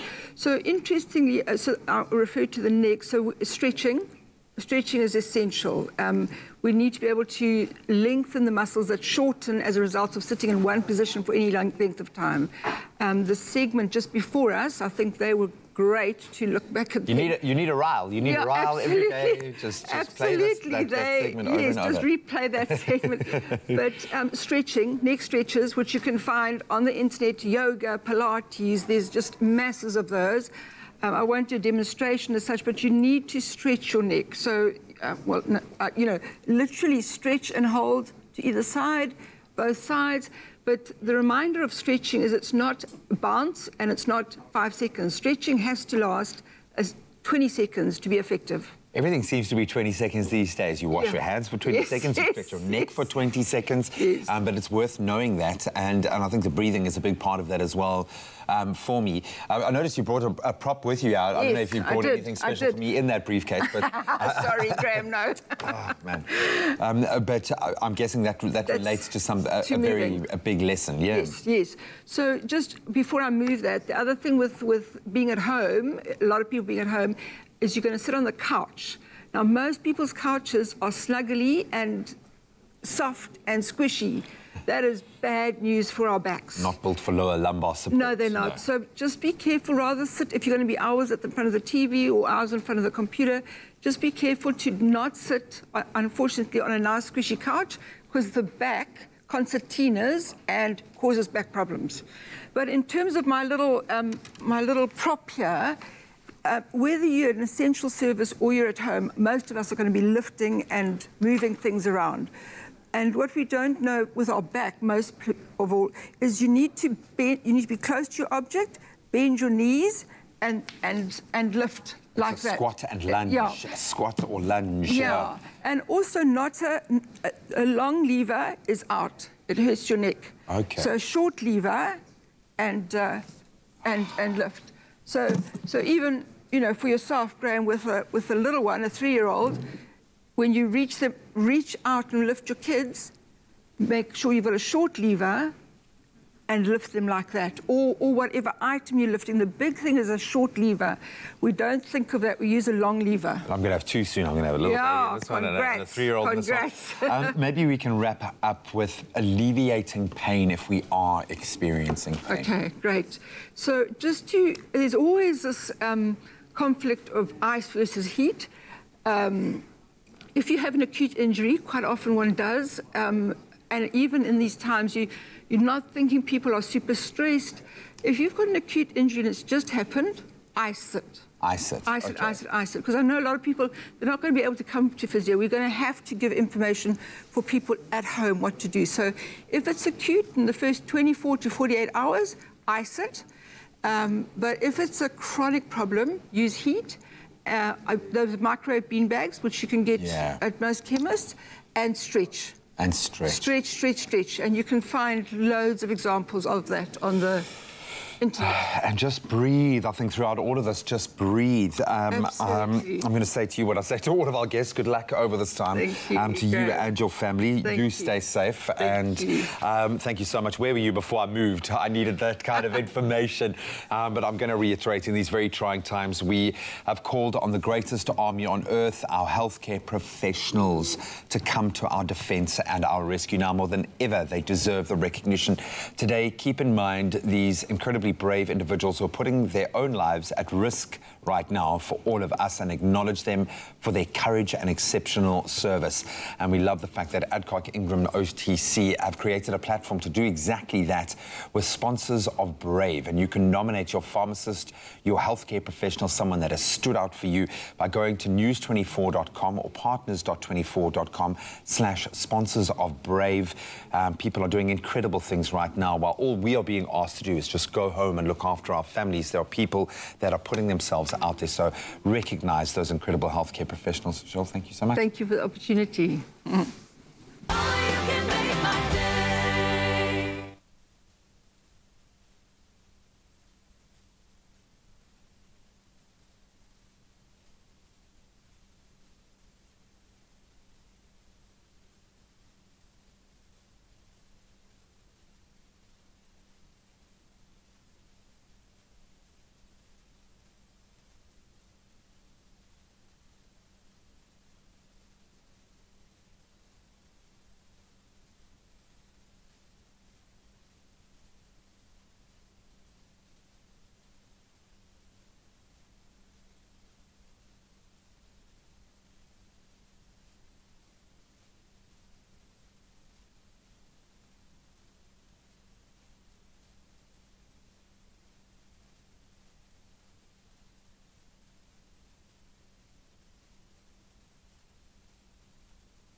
Welcome back, guys. Thank you so much for tuning in. You're live with Expresso. As all of us approach the 21 days of lockdown, kicking off midnight on Thursday.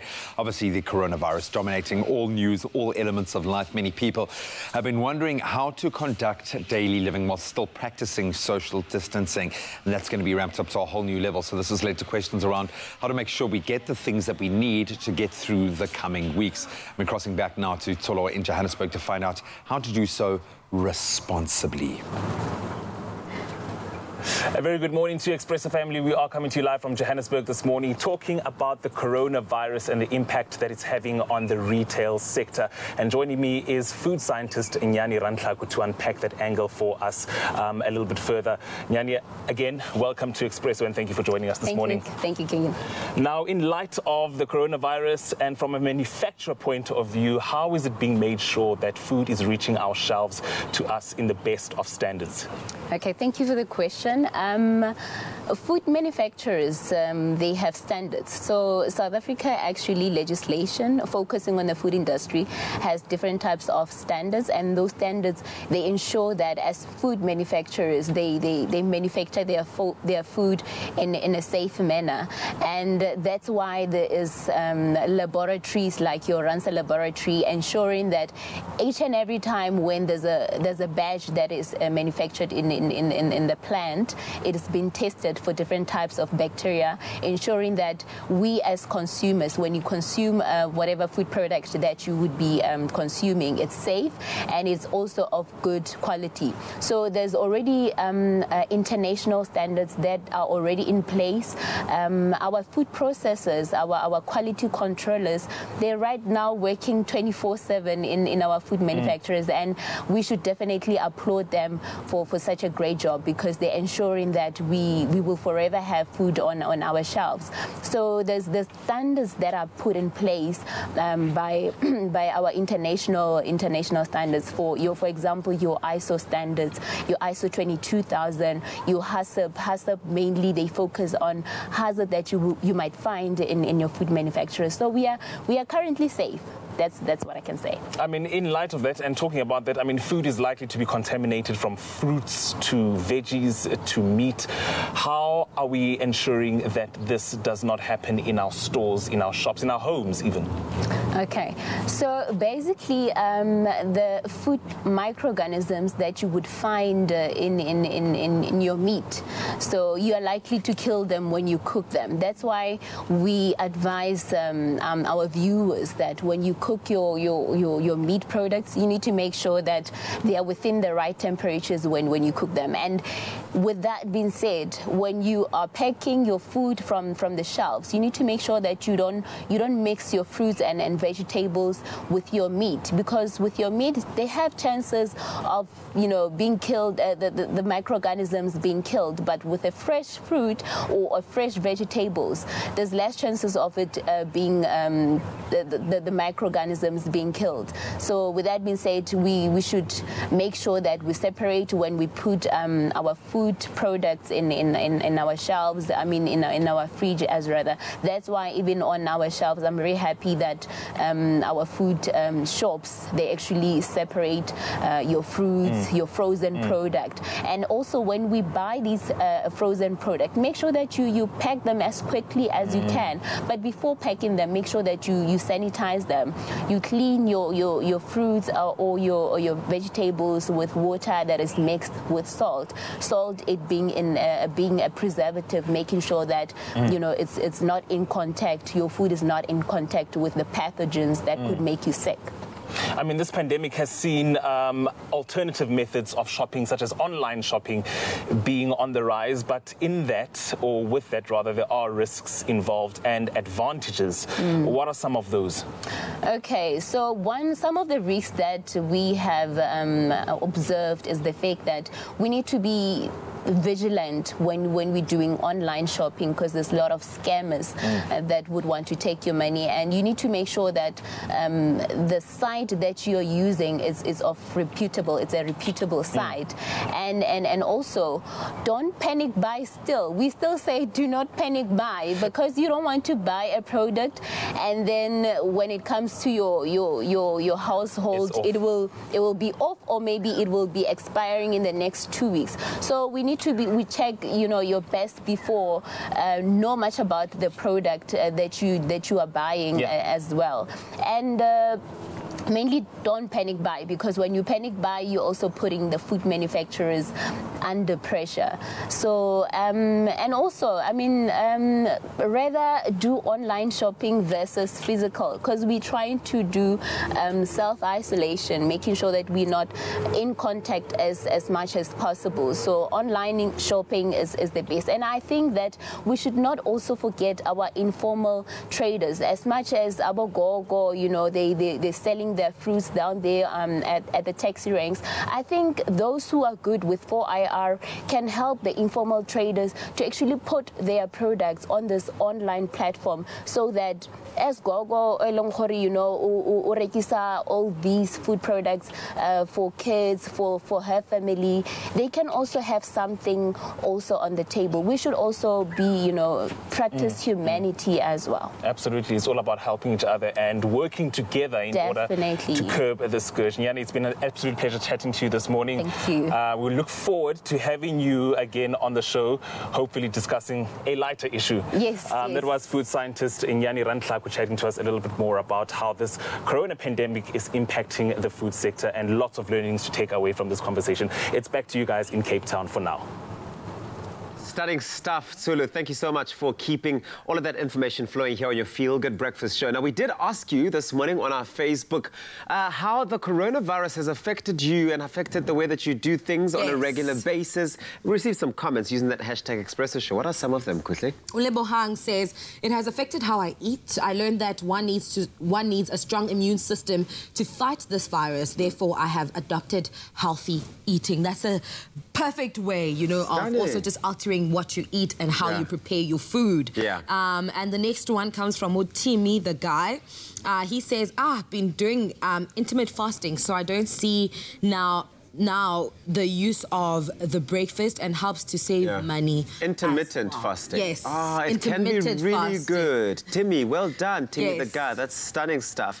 Of course, you can continue to connect with us. We've got another one from Obidia Sally, who says, hello, my friends.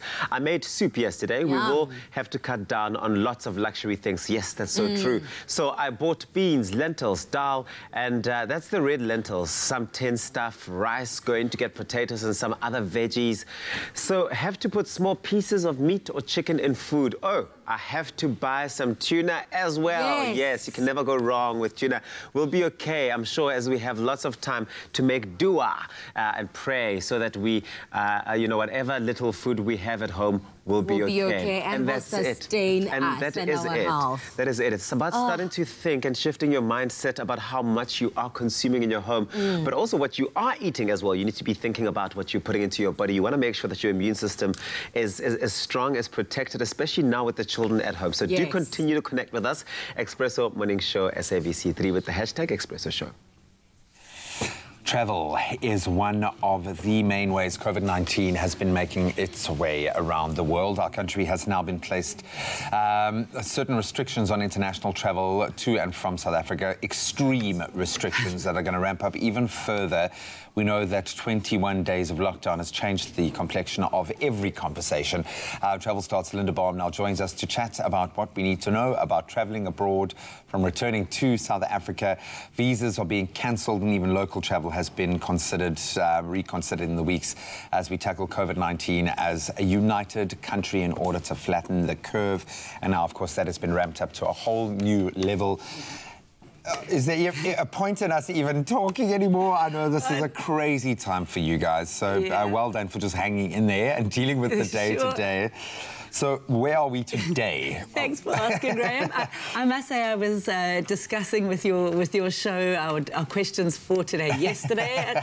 And you know what? Like, let's just scrap the questions. Yeah, because This is live show at its best. We're just going live with this, aren't we, right now? Because we are just making it up on the fly. But so many people are dealing with this right now. Okay, so literally it is a crisis situation in all aspects, but from air travel, I'm going to just give you some just must-dos. Like, this is if you are wanting to fly in the next few days, weeks, whatever, literally, you have no option but to get to your airport right now.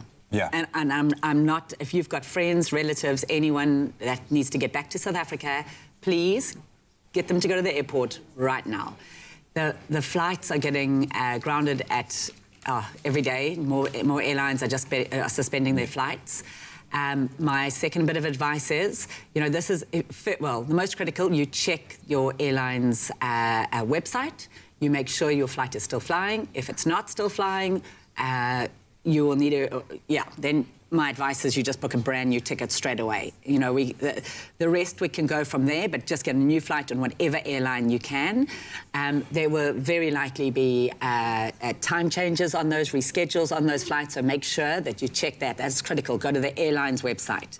From TravelStart's site, we have sent you. Everyone travelling in the next few weeks will have received something from us giving options on what to do next. Please, please, please, please look out. If you're internationally, if you're overseas at the moment, look out for SMSs, look out for emails from us. We're going to direct you on what to do. Okay. From our side, to be honest, in this crazy time, we are looking firstly at how we're going to, if there are reimbursements, that all is going to come a bit later when the airlines have time to process everything. Yeah, I was going to say, because we all, just like us, we are trying to figure out who do we even talk to first to be able to get an idea of what the next step is. Yeah. Everyone is in the same boat, but there will be plans being made from the very highest level. We've seen that from our presidency down. Yeah, what a great speech. It was fantastic, and I think all of us taking great solace in that fact. Yeah. But I think the bottom line is now that while we are about to experience a 21-day lockdown, the majority of the world seems to be following suit, that most nations who have gotten a handle on the virus have done that. Exactly. So I think we can expect the world to be doing that within the next few days. So I can say that even if we rebooked you, if the airline rebooked you for flights on Friday, Saturday, please go right back to the drawing board and look on the website and look on our website. We will make contact with you. The airline will inform you what to do next, or we will inform you. Domestically, Graham, this is a big one. So last night everything changed. When I talk to most airlines... Are there still domestic flights available over these next 2 days? Thank you for asking. They are over the next 2 days, but not over the next 3 days. So the lockdown, as we know, starts on Thursday evening, but the domestic airlines are only flying up until, well, most of them.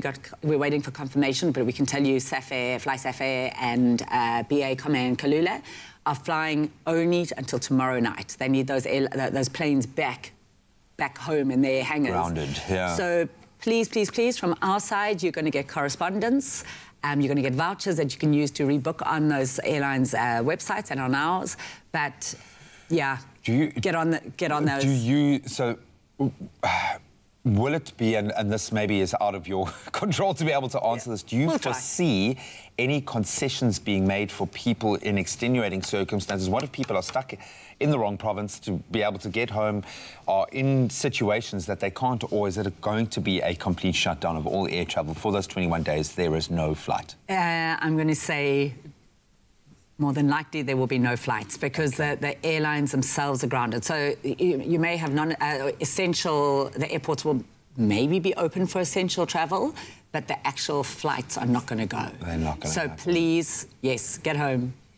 Plane, train, automobile. You can, yeah. I mean, not to be alarmist, but that's exactly what you have to do. And what I would say there also with your domestic flights, and you do have the opportunity to suspend that. So you've obviously paid very valuable money. For sure. Exactly. So after 21 days, who's to know? Things will hopefully have improved. So you can use that return leg again. So it's not that you're going to lose your flight, but you just need to absolutely make contact with whoever you booked it with, so we know what to do. Bottom line, make contact with your airlines, make contact with Travel Start. If you've booked any trips through them, especially over the next 48 hours, read your SMSs, read your emails. They'll be in touch with you if you were scheduled to travel over the next 2 days, but this is when it's got to go down. Remember to keep in mind that the situation is evolving rapidly all the time. New restrictions are likely to come into effect day to day, but you can visit travelstart.co.za/LP/safe-or-travel or use the live chat function on the website. The CEO is even connected there. Yes. Let's look after each other. We're all pros on live chat now. It's what you learn in tough times. But you got to do it. So use the tools of technology that are there for us, and most importantly, stay safe.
It's my feel-good breakfast show. Welcome back to your Feel Good Breakfast Show right here on SABC3. Thank you so much for choosing to start your morning with us right here. Absolutely. Interesting conversation we've been having, but we're going to continue that conversation a little bit after the news headlines. Thank you very much, ladies. We start off here at home in South Africa, where the Supreme Court of Appeal in Bloemfontein yesterday announced that the appeal case by former President Jacob Zuma to challenge the punitive personal cost order regarding the state of capture report will no longer be heard on Thursday. Former Public Protector Thuli Madonsela's report implicated Zuma and led to the formation of the State Capture Commission. The High Court earlier ordered Zuma to pay for the costs of the hearing and all legal teams. The alcohol industry yesterday announced it would donate 40,000 litres of alcohol for the production of sanitizers. This as the country faces a shortage of alcohol-based sanitizers. South Africa has experienced a big jump in the number of confirmed coronavirus cases, with that figure now standing at 402, and that's an increase of 128 or 47%. The government has restricted alcohol trade between 9 a.m. and 6 p.m. on Mondays to Saturdays, and 9 o'clock in the morning to 1 p.m. on Sundays. In international news, Islamist insurgents have seized control of a key town in northern Mozambique, close to where foreign companies are working on a $60 billion natural gas project. The militants staged an overnight attack, taking a military base and hoisting their flag, police said. The army and police have launched a counter-offensive. This is the first time Mozambican jihadists have attacked a major town, as they usually attack villages and farms. Panicky residents said that the fighters had blocked all exit routes and they were unable to leave the town. UK Health Secretary Matt Hancock says a total of 7,563 retired nurses, midwives, paramedics and social workers have answered the government's call to return to work in the NHS. Meanwhile, Italy has reported another 602 deaths from coronavirus, some 50 less than the day before. That brings the total death toll to 6,078. And in New York, Governor Andrew Cuomo is to issue an order demanding that state hospitals increase their capacity by at least 50%. 20%. There are some 21,000 confirmed cases in New York State. And now, news of a fund that will combat the spread of COVID-19. President Cyril Ramaphosa last night announced that a solidarity fund had been established to fund efforts to combat the spread of the virus. The president said South African businesses, organizations and individuals, as well as members of the international community, can contribute to it.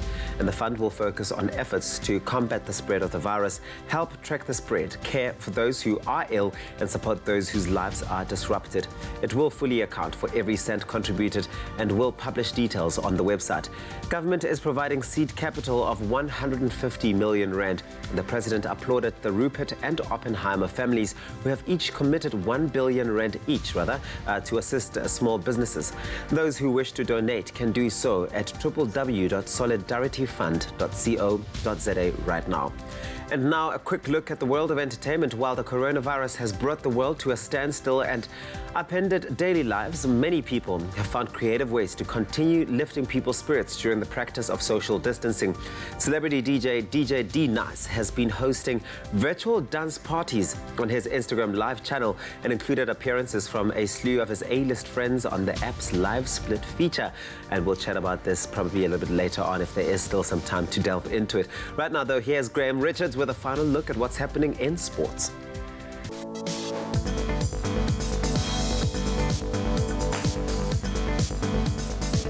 We start on the South African front. South African Olympic champion swimmer Cameron van der Berg has announced that he has tested positive for the coronavirus. The 31-year-old said it's the worst virus he has ever endured, despite being a healthy individual. The Olympic champion said he had been struggling with COVID-19 for 2 weeks already and admitted he is still struggling with symptoms like serious fatigue and residual coughing. Then on to our Olympics watch. Canada became the first country to withdraw from the 2020 Olympic and Paralympic Games in Tokyo because of the risks associated with the coronavirus outbreak. Australia has also made it clear that they will not be participating should the Games take place this year and told its athletes to prepare rather for a 2021 Olympics. The International Olympic Committee is expected to decide on the fate of the Games in 4 weeks' time. The Games are currently due to begin from the 24th of July, running up until the 9th of August. Now, finally, some sporting news not relating to COVID-19. Cricket South Africa yesterday announced both the Proteas men's and women's players to be awarded national contracts for the 2020-2021 season. A total of 30 players, 16 men and 14 women were awarded full contracts.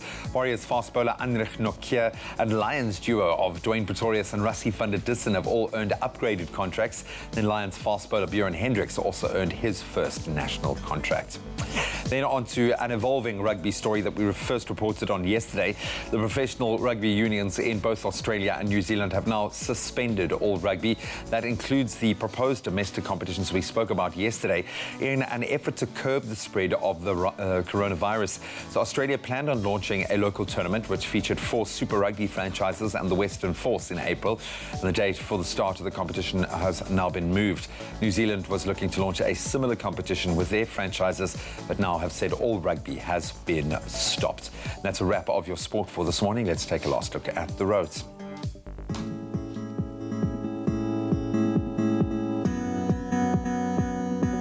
Time for us to have the final look at what's happening on the roads. Starting off in KwaZulu-Natal, Durban on the N3 westbound, there has been an accident after the Camperdown interchange obstructing the right shoulder. Please keep a lookout for this. In Gauteng, Elardes Park, there has been a multi-vehicle accident on the N1 northbound after the Flying Saucer interchange. One lane is blocked and traffic is backed. Please approach with caution. And lastly, Metro Rail Central Line, there is an extended travel time of 20 to 30 minutes on the Lewistown line due to current infrastructure conditions, defective sets and sets out of service. That is your 8 o'clock traffic roundup. Right now it's time to have a final look at the weather with Jamie.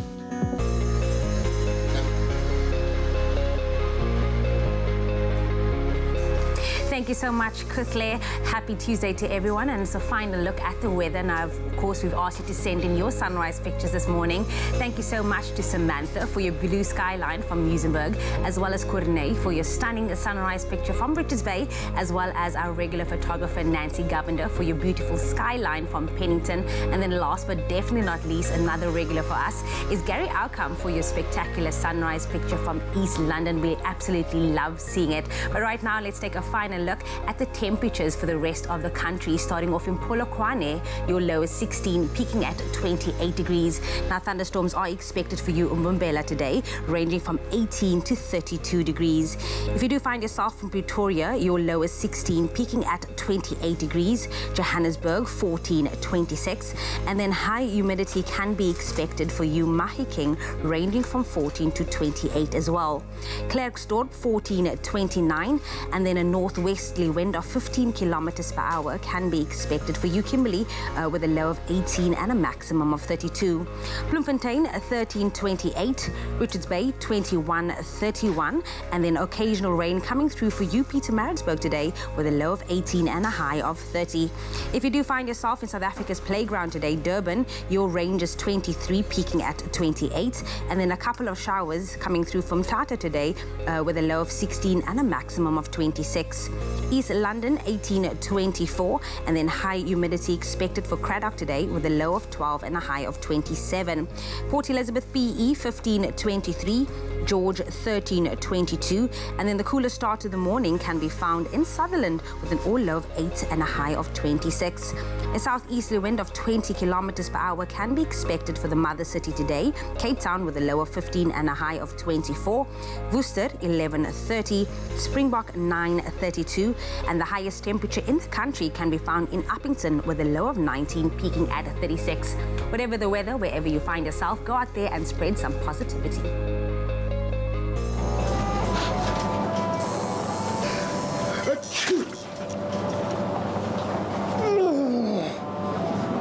Don't ruin the moment. Prevent allergies or cold and flu with fast-acting powder nasal spray from the Nexa range. Nexa, brought to you by Pharmadynamics.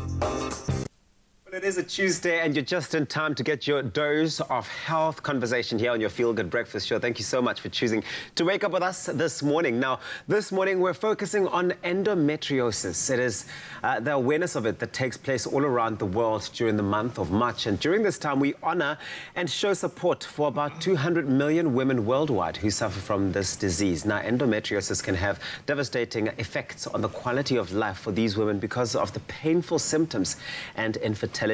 But there are so many myths all out the world and around the world and misconceptions around the disease. And we've thought to bring in an expert to tell us the truth about endometriosis. Please, ladies and gents, welcome gynecologist and endoscopic surgeon, Dr. Natalia Novikova. And later we'll be joined by endo warrior Nizel de Vet. Dr. Natalia, it's so good to have you here. Thank you for inviting me. Good morning. I mean, the first question is, of course, what is it that we are talking about exactly? Endometriosis is a condition when the cells from the inside of the womb, called endometrium, are found inside of the tummy, around ovaries, on the outside of the womb, in the pelvis and other spots. And what happens is that when a woman has a period and she's bleeding, she kind of bleeds inside of her tummy, and it's extremely painful. Wow. It does sound extremely painful, absolutely. But it sounds like such a rare disease to have to find yourself having to deal with. And maybe you can just clarify this for us. Who's more likely to get endometriosis, and what can raise the chances of suffering from this disease? Endometriosis is actually very common. 1 in 10 women suffer from it. Wow.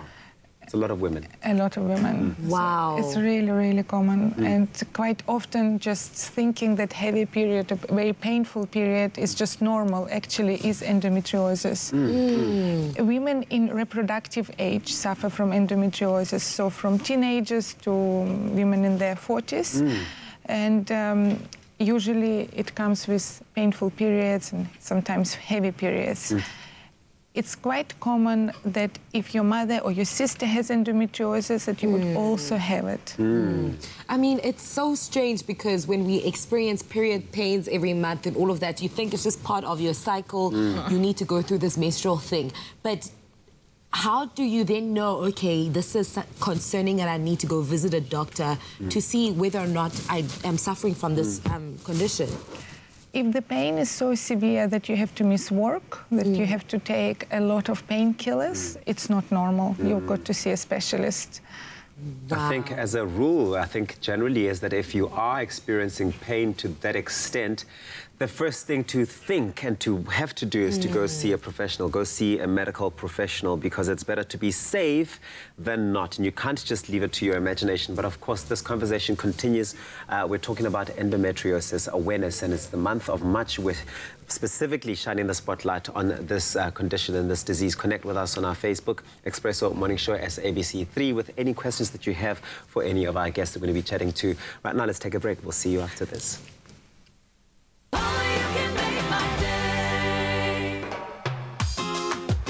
Find your smooth fortune with Tropica. Buy a Tropica, follow the entry details on the pack, and stand a chance to win your share of 1 million rand in prizes, such as a trip for 2 with KLM to Amsterdam, LG G8X cell phones, LG TVs and dishwashers, guest vouchers, guest watches and accessories, plus the smooth grand prize of a Suzuki Ignis. The more Tropica you buy, the more chances you have to win. Tropica, nothing smoother.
It's my feel-good breakfast show. Welcome back to your Feel Good Breakfast Show. It is the 24th of March and is a Tuesday. It's not just any Tuesday, it is Health Tuesday. Now, this morning we are joined by Dr. Natalia Novikova, who's going to be shedding some light on, you know, a disease that's been affecting a lot of women over the years called endometriosis. And a lot of women don't even know that they're affected by it. Maybe let's start with the symptoms, Doctor, is apart from the one that you've already mentioned where a woman goes into her period, a menstrual cycle, and during that period they feel an excruciating amount of pain. What else could they be on the lookout for? What are the other symptoms? Sometimes this pain starts a few days before the period comes. The periods may be very, very heavy, and that would be a symptom of endometriosis in the uterus. women may have bowel symptoms such as diarrhea or pain or difficulties passing stool. They might have urinary symptoms if the endometriosis grows on their bladder. And just to add to that, to add to that question is, so would these symptoms come through once, or would they be recurring symptoms? So, for example, if every month, just before your periods, you have IBS, or irritable bowel syndrome, would this happen over time, or would this happen every now and again as a symptom? It would probably happen every month. It's very much cyclical, and it's a chronic condition, and it interferes with psychological well-being, with mental well-being, with social well-being, because you can't go to work if you're in pain. And I mean, Doctor, the symptoms that you've just mentioned now sound like normal menstrual symptoms, like mild diarrhea, for example, or like pain in your pelvic area. How can we try to manage this if, for example, one, we find that we are suffering from this disease, or, let's start with that. So management of endometriosis would include a few different options, and it would depend on whether a woman wants to conceive or have a baby, or that's not a plan as yet. Or she might have completed her family. Infertility is also one of the issues that endometriosis causes. And with the treatments, we would start with hormonal treatment.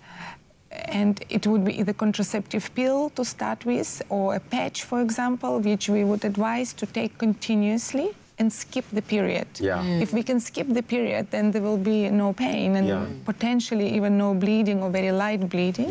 So it's one of the options. We can suggest other treatments such as progestins, and that's also hormonal treatment. It's not a contraceptive.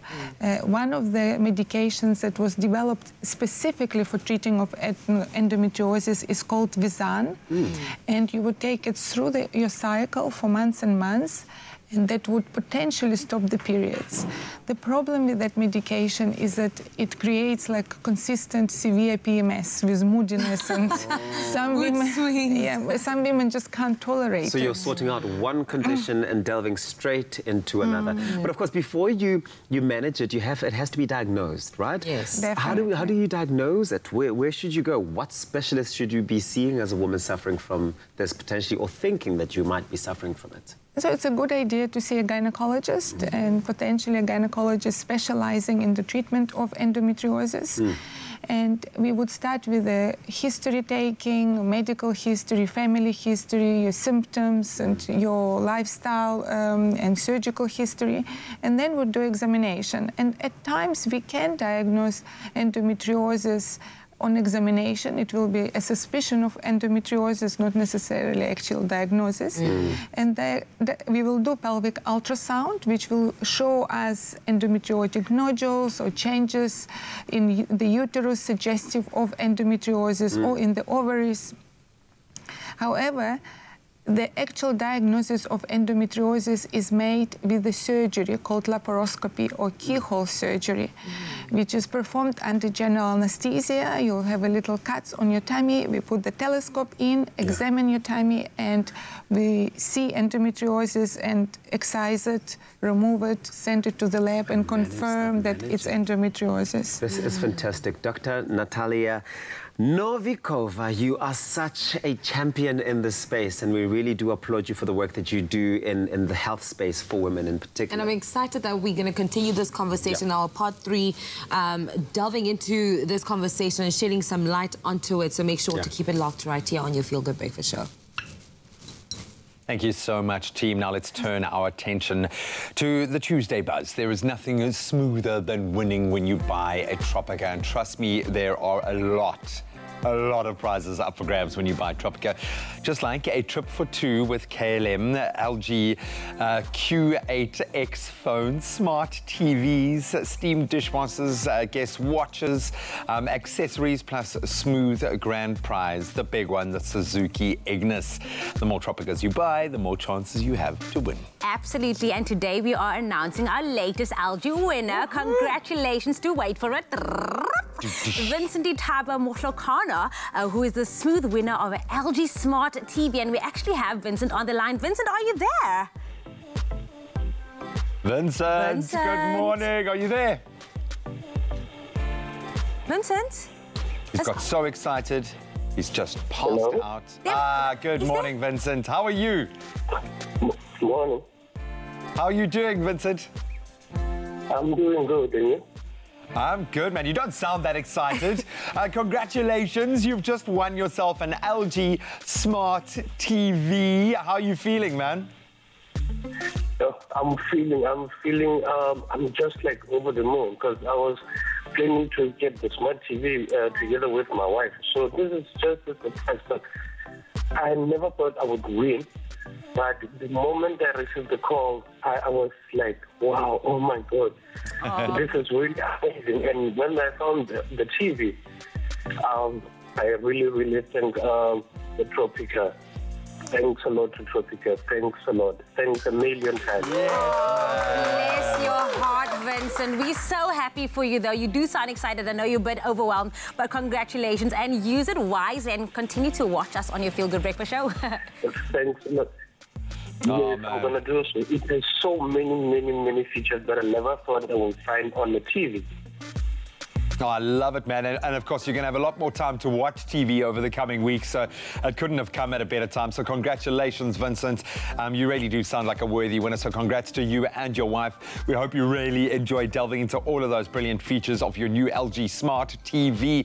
And guys, remember, at home, you guys also have the opportunity to win some amazing prizes. All you have to do is buy any size of your favorite flavor of Tropica in fresh or long life now. Find the unique code behind the label or on the sticker, and then just simply follow those entry details. Absolutely. But right now, we're going to take a quick break, and we'll see you after these.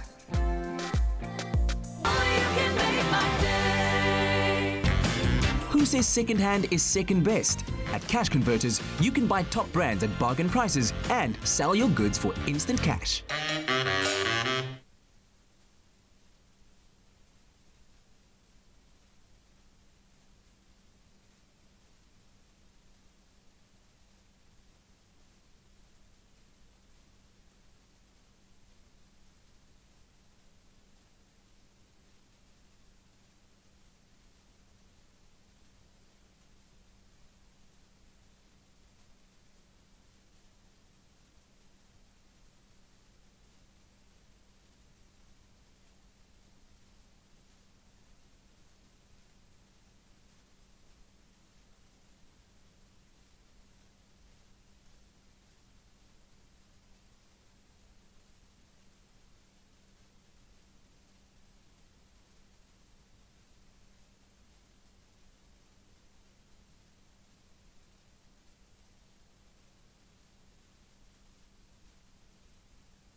Welcome back, you beautiful people, to your Feel Good Breakfast show. It is Expresso Morning Show live on SABC3. It's a beautiful Tuesday morning. And of course, we continue to practice social distancing in whatever ways we can, in whatever spaces we find ourselves. And we encourage you to do the same at home. Now, our conversation on health continues this morning. And joining our health segment on endometriosis, please welcome 23-year-old Nazelle de Wet, who is a brave endo warrior. I mean, I love her story. She's going to be sharing with us her journey with endometriosis and just taking us through how it has all unfolded for her and how she's been able to find the bravery and the strength that she possesses and displays on a daily basis. Nazelle, I love your story and I love you. So good to have you this morning. Thank you for having me. But of course, we want to know, how did you find out that you have this condition and when? Okay, so when I was 13 years old, I started to have symptoms. When I started my normal period, I had this intense pain, and then the old people will just tell me, like, it's normal to have it. So I was going on for years, it's normal period pains. I've bleed for 6 months ongoing without stopping. And then at the age of 16, I started doing gynae visits. And then she told me it could be possible that it is endometriosis. And at that time, she couldn't do a laparoscopy because there wasn't enough symptoms of it. And I went on from 16, and then in 2018, 2 days before Christmas, I fainted due to blood loss and was rushed to the emergency rooms. And then the doctor on call put my vitals up and all that for 2 days, and then he then scheduled a laparoscopy the 14th of February.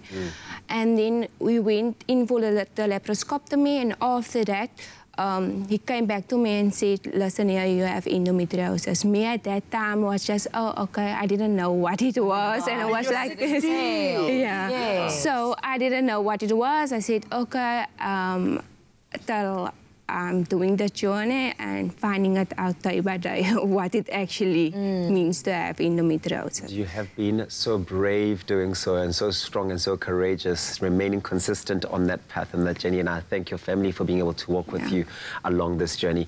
But of course, Dr. Natalia, this is a serious thing. And you hear in a story like this, if someone can pass out, it shows you the severity of it. And I hope there's a cure then. Is there a cure for endometriosis? And will is there a hysterectomy? What is it? Hysterectomy, that's it. Will that help? Will it cure endometriosis? Well, hysterectomy will only work for women who don't want to have any more children. And even then, removing the uterus may still leave women with having the pains, even after doing hysterectomy.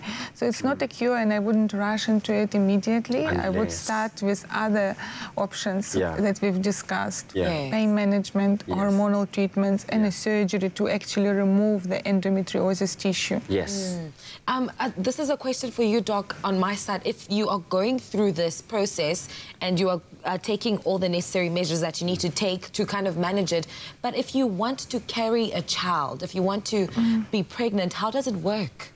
Well, there's two options. You just try to fall pregnant naturally as anyone else, and if that doesn't happen, we will then advise on either having an in vitro procedure or IVF baby, or having a surgery to remove endometriosis and then continuing to try naturally. Nazelle, rather. Sorry, Natalia is the doc. But Nazelle, pain is obviously a constant when you have and you're suffering with this disease. How are you managing it at the moment? Okay, I have a huge support system at home. My parents and my siblings all. So pain for me is every day. It's my normal. So I put it on a scale from 1 till 10. So I'll say from 1 till 3, I'll still go to work, do my daily task and all that. From 4 till, say, 8, I'll notify my parents or anyone close to me, work colleagues or anything, just to let them know, listen here, I am in pain. Should I pass out, they need to take me to the hospital or anything like that. And anything from 8, I'll make my way to the hospital or most probably just keep myself warm at home. Become so much more conscious. I love Absolutely. that. I mean, for people who are also going through the same thing as you are, what kind of lifestyle changes or tips would you advise that they need to heed of? Okay, I have other chronic illnesses as well, but I take, usually I stay away from food. I can't eat like gluten, red meat, alcohol, nuts, anything like that, sugars. And what I normally do to keep with myself like natural stuff is I take a hot bath and keep myself warm. And yeah, I keep my feet warm all the time. Thank you so much all round. for sharing this. I love this. Dr. Natalia, you've been so insightful, but of course, Nazelle, your journey hopefully has inspired so many women who are watching right now, who are going through exactly the same thing. Apparently 200 million or over 200 million of them across the world. And so this month of March, we shine the spotlight on this disease and we say that, you know, we support everyone going through it. And of course, learn more about it. Go online, find the information, visit your gynecologist if you feel like you may be presenting with some of the symptoms. All the best to the women out there. Thank you so much. Brilliant discussion there, team. Now, I think many of you may have noticed a crisper feeling to the air in the mornings and shortened days, despite all the craziness. Yes, the seasons still change. And as of Friday last week, we, I suppose, are officially in autumn now.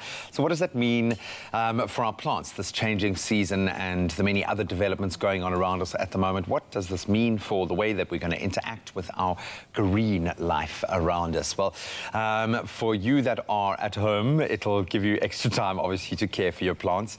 And if you like, you can even order plants online. Now, here to share some sage advice is Plantify's head gardener and our good friend now, Andreas Keller. And thanks, dude. You brought the coolest, quirkiest, funky list of plants or array of greenery for us today. I absolutely love it. Maybe the first question to start with is change in season. Do plants start to behave differently in autumn? You know, trees obviously being the obvious one. They, you know, the leaves turn and fall off the trees. But how do plants in general behave in autumn? Is there a shift? Oh, definitely. So a great kind of image or analogy might be that of a bear entering hibernation. Okay. It's kind of gorged itself in summer. It's preparing its hollow for its dormancy period. Plants are very much the same. So the active growing season's over and they are kind of settling in for a quieter period of time. Bedding in, like all of us, for some inactive weeks at home. How then does our care of these plants need to evolve or adjust for autumn? So autumn's a transition period.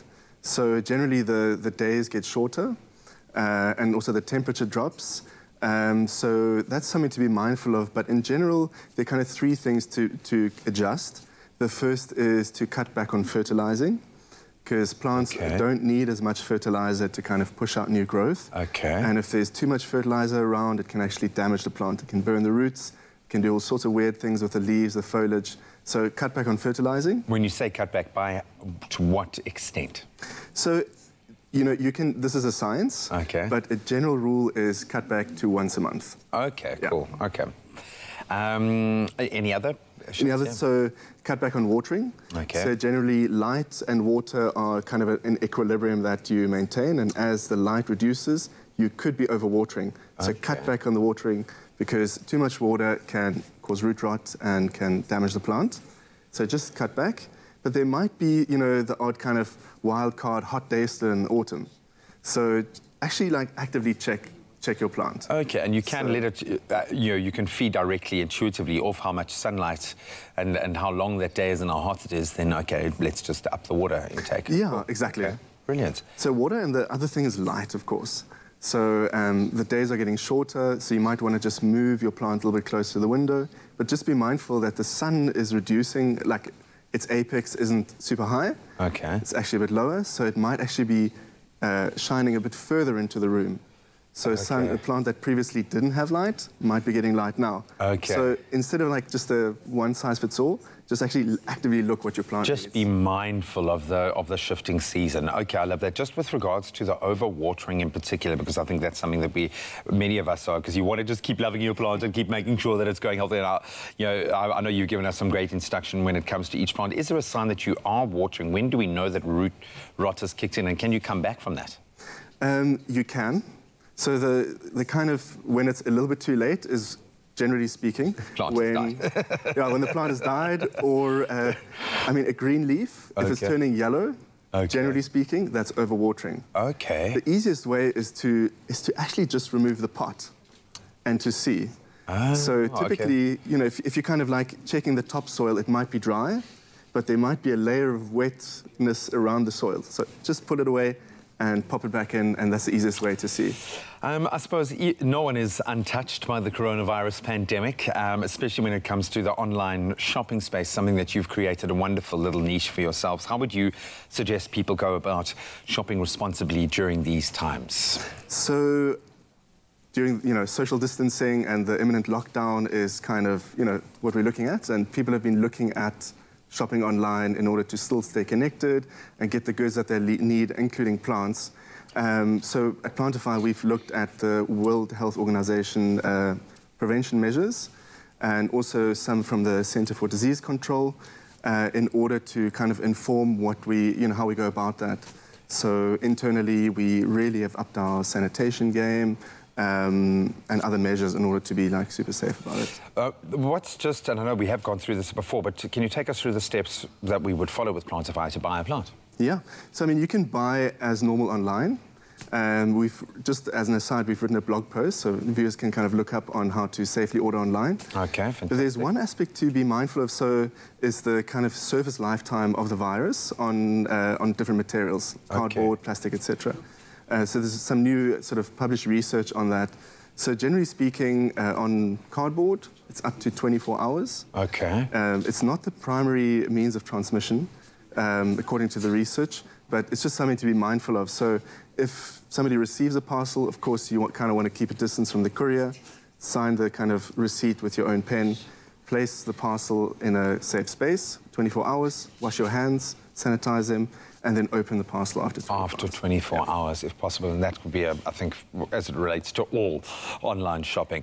Fantastic stuff. Can you name these plants quickly, just in case anyone has identified something that they love here? Yeah. So, okay, so here we have Philodendron neon. We've called it neon. It's actually Hederaceum gold. That's the kind of cultivar. It's amazing. It just has this kind of lumo quality. Yeah, it pops, hey? It pops, and it just creates this gorgeous kind of trailing situation, or like vining. Cool. Over here we have Hoya carnosa tricolor. So this is a variegated leaf. Variegation means that it's got some. So that's an unvariegated leaf. That's green. Sure, and then the variegated color shift. Yeah. Exactly. So it's got a color shift. It's got this beautiful red stem. And Hoyas, so they're called wax plants. They have the most incredible flowers. Oh, wow. They're incredibly popular because they have this kind of corona of, you know, this kind of situation happening with a lot of detail and usually quite like beautiful scents. And just very quickly, these names. These names. Okay, so over here we have a lipstick vine, Aeschynanthus twister, another Hoya variety, and that is Philodendron goldii. That's the synonym. It's got a much more fancier name, which I'd encourage our... Which we don't have the half an hour to do. Dude, thank you so much for bringing a beautiful array and for informing us. Please stay safe during these crazy times, as everyone has to, and we've got some great news for you guys at home. We are giving away a 500 Rand Plantify gift voucher, which will get you very far. If you want to win this great prize, go over to Expresso's Facebook page. Tell us which plants or pots you will order from plantify.co.za. We've given you some great ideas here, and we could be sending you that 500 Rand gift voucher. The terms and conditions can be found on expressoshow.com, and it's going to end today at midnight, that competition, so get on it.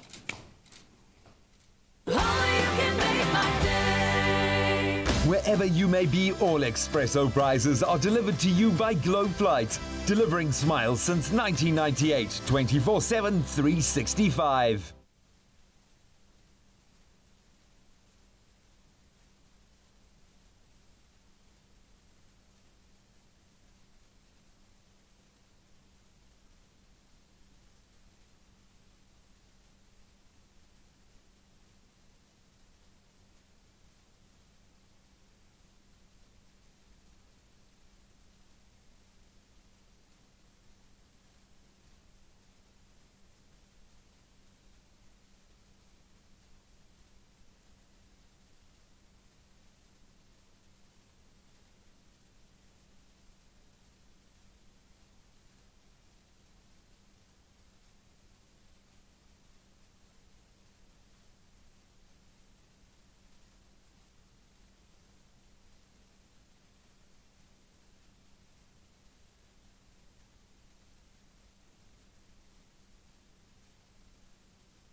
Welcome back. Thank you so much for keeping it locked on your Feel Good Breakfast show during these very trying and confusing times. Of course, late last night, the President issued the decree that we will, as of midnight on Thursday, the 26th of this month, be entering into 21 days of complete lockdown. And obviously we went through some of those exemptions in terms of who is able to leave their house, but most of us will be in our houses for 21 days. That's the bottom line. But there are various other factors that are coming into play here, and we thought we'd continue for ourselves as much as anyone else, continue to unpack those and try to understand. So I'm gonna kick it off right now with some of the key elements that came through in the President's speech last night. So he said government has already set up a solidarity fund, which we've reported on a lot. They've seeded it with 150 million that they've already contributed. They are compelling businesses, organizations that can contribute to the fund that will combat the spread of the virus, go into research, and also help those whose lives are impacted the most. And I think that's one area where most of us are concerned when it comes to income and job security. And there are those in more, I think, insecure situations, living day by day, as we were talking about earlier, that are most at risk, and that the fund will help in that space. But it's going to be administered by a reputable team of people drawn from financial institutions, accounting firms and governments, and as I said, will be seeded with 150 million rand.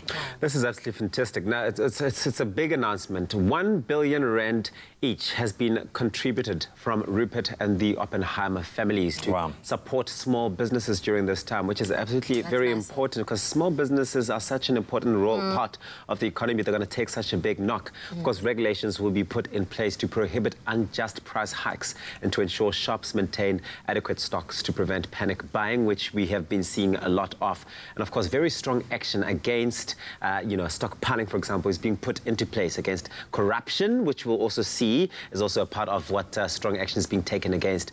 And of course, they're going to be making sure that they protect that space around these tough times. And speaking about spaces, they're going also into more informal spaces. Very strong action against being...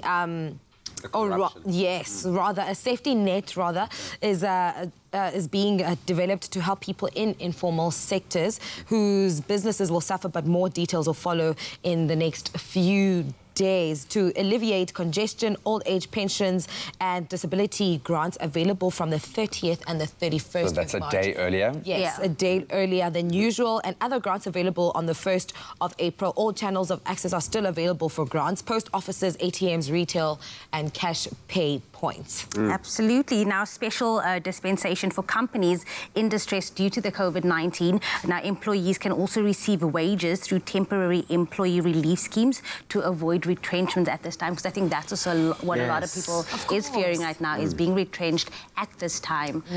So that's something to look forward to as well. And now, anyone who falls ill through exposure at work will be paid through this scheme as well, to be noted as well. And then some large companies have accepted responsibility to pay workers stuck at home during this period, and other large companies are also being called out to step up and do the same. Surely you have to. Yeah, I think that it becomes necessity. The question being, can you? Can you do it? And I think those are the bigger questions being grappled with by government at the moment. Obviously, the UIF Unemployment Insurance Fund to help employees of companies who can't pay them, that'll definitely come into play as well.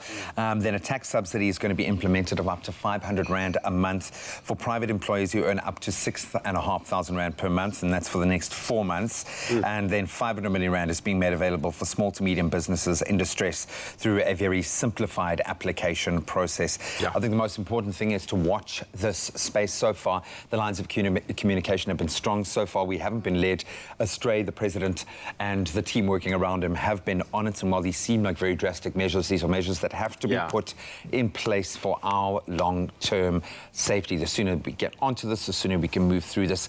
And these are all that have been implemented in countries that have gotten control of the virus. We are following an international model that has worked. So as tough as it is, as tough and scary as the prospect is, we've got to do this, so we've got to find a way to make it work. Absolutely. It's tried and tested, and it's all up to us and also businesses to come together and ensure that we all curb this virus. Step up, South Africa. We'll see you after this. Oh, you can make Find your smooth fortune with Tropica. Buy a Tropica promo pack, enter now, and stand a chance to win your share of 1 million rand in prizes and the smooth grand prize of a Suzuki Ignis. The more Tropica you buy, the more chances you have to win. Also catch the new season of Tropica Island of Treasure Curacao every Tuesday, 7:30 p.m. on SABC3 from the 3rd of March. Tropica, nothing smoother.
It's my feel-good breakfast show.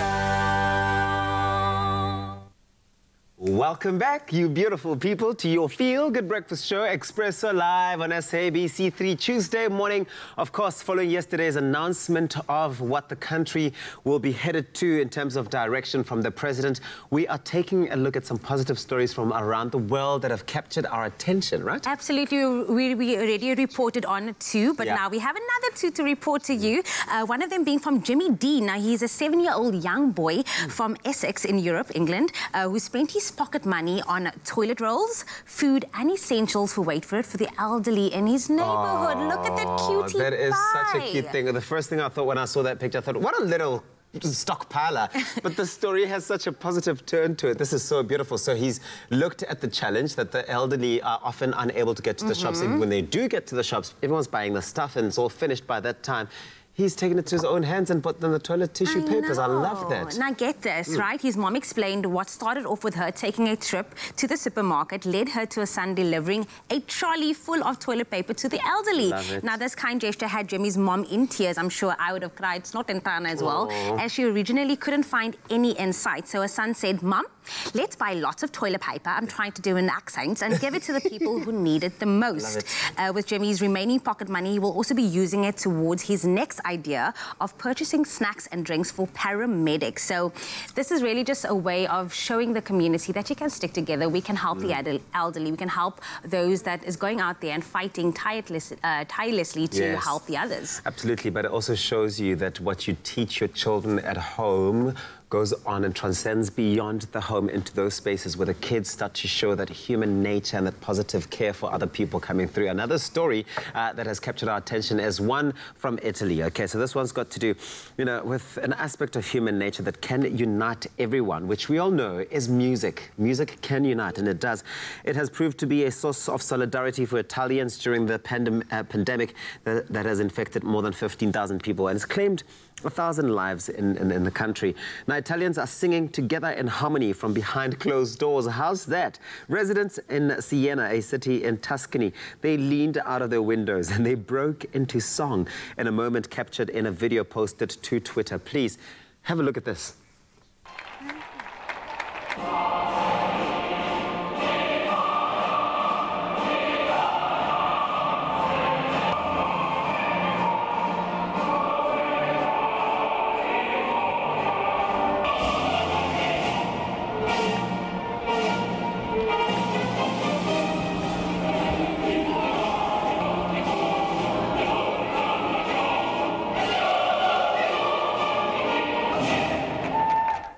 You have to love that. I mean, how is that? It's just, you know, it's such a difficult time and a dark space to be in, but finding that positivity and still being able to rise above that and being united in that space. Now, the Song of Fabina is a patriotic folk song that many other country citizens have found to warm their hearts as their voices ring down the empty streets. Now, another citizen, Susie Silverstone, said that the Napoleon people love each other, even with a choir from the balconies. There is a trust and optimism in the air that they're seeing. It could not be otherwise. We are Neapolitan and we are optimistic by nature. This is beautiful. Maybe you've seen some interesting stories. Absolutely. Share them with us. Expresso Morning Show, SABC3. So last week, Tropica Island of Treasure, Curacao, ended on a little bit of a sad note as we say goodbye to our beloved Team Orange. They're so funny. They were put to the test in a memory challenge, but unfortunately, Boa Bosch and Janeska Rademan found themselves losing and became the first team to be eliminated from the season of Tropica Island of Treasure. Let's relive the moment.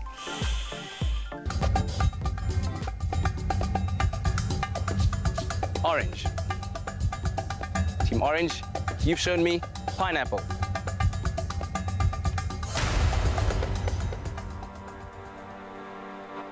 This means that Team Orange, you are eliminated from Tropica Island of Treasure, Curacao. Listen, I honestly don't know how to feel. I'm actually so devastated because Team Orange were literally one of my favorite teams. They were so fun and entertaining and everything. But it just got real. It got real very, very quickly. So that's now, obviously, we know that maybe another elimination is coming, okay? So, you know, there's that expectation. We just don't know what's going to happen now that the dynamic has changed with one team eliminated from the season of Tropica Island of Treasure Curacao for good. They've been introducing new themes, like we had our Long Life Charm now. Yes. Which gives the opportunity for the team who wins these charms, they now get an extra 30 seconds in that final challenge, which could be... It's vital. Game-changing. Yes. And I have a feeling, looking at the promo that we've been running, that there's going to be I mean, I heard them talking about swapping partners and what do you mean? What? Swap team members. What? What do you mean? Mango Peach is still my ultimate favorite. You cannot separate those two. I just don't know. How many unexpected twists and turns can there be? I can't wait, actually, to watch this evening at 7:30 on SABC3 to see those plot twists and whatever they have planned under their sleeves, okay? All right, but let's set the scene. Konta bye, smooth teams, and welcome to another day in paradise on Tropica Island of Treasure, Curacao. You made it through elimination. Woo! And it is something to celebrate after what was a very emotional elimination last week. Well, let me quickly remind you all of what the scoreboard looks like after last week's elimination.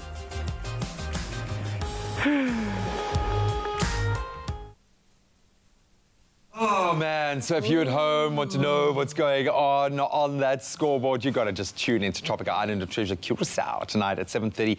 Obviously, right here on SABC3, it's going to be an episode filled with twists, with turns, some very interesting and very unexpected moments. You have been warned. Brace yourself. Oh, Tropica Island of Treasure Curacao. Week in, week out. We never know what's about to happen, but hey, it's provocative every single time it does happen. Of course, do tune in. It is on SABC3 at 7:30 tonight. It is Tropica Tuesdays. Like, Tuesdays has never been the same again. Tropica Tuesdays. Come in, my dear. Come on in. So, well done. I know, like a lot of people, we've been struggling to come to terms with all these things like social distancing. Obviously, the hygiene has been one of the more easy things to adopt, but we can relate to all of you out there that are feeling uncertain, that are feeling a little confused by everything that's going on at the moment. I think we've got more questions than answers, but what we do know is that we need to stand in solidarity and we need to keep calm. So I've said it about 10 times and I'm going to continue to say it. Please, over the next 2 days, do not go out and panic buy. Shops are going to stay open. Food supplies are going to continue. Do not go and stockpile because you will create the problem. You will create an issue around that. So just be mindful of that and how you can protect your family in the best way. And Learn how to make Play-Doh, man. And it's very difficult to get used to. It's a new habit now that you need to get used to, you know. Yeah. It takes practice, and you know, at the end of the day, we kind of forced to now get into the groove of things, and we can actually do it. Yeah. So let's not think about it and just do it because we're trying to survive. This plays out on two levels for me. There are levels that really concern me. The homeless people in this country now are going to be forced into a situation where essentially many of them choose to live in that, albeit under circumstances that few of us can understand, but that's a choice. So people are going to be shifted into shelters and forced to stay in these shelters. That's going to create a myriad of problems. The informal sector, people who survive day by day, are going to need to rely on government, who are going to have to come up with plans. We've reported on it, they've got plans that are going to roll out within the next couple of days. They have to, but while you are just sitting at home watching TV and able to go out and buy food, spare a thought for those that don't have that luxury. All I say is die sweep het gekla en die wa wiele draai al agter die rooi span aan. We can make it. We can do it. South Africa. Wow. Tavius, is that you? Trek oor die vlakte, trek oor die rand. Have you been building up for that all day? I've been practicing all week. You can even go out and learn a new lesson, a new language. Absolutely. No, there are so many opportunities to improve yourself, improve your life, and improve this country. But we will continue to ask those questions and hopefully bring you more answers tomorrow, because we will still be live with you tomorrow morning, bright and early. And you must social distance, guys. Do it. Tot ziens, julle. Expresso Show, made with love by Clover. Another feel-good production.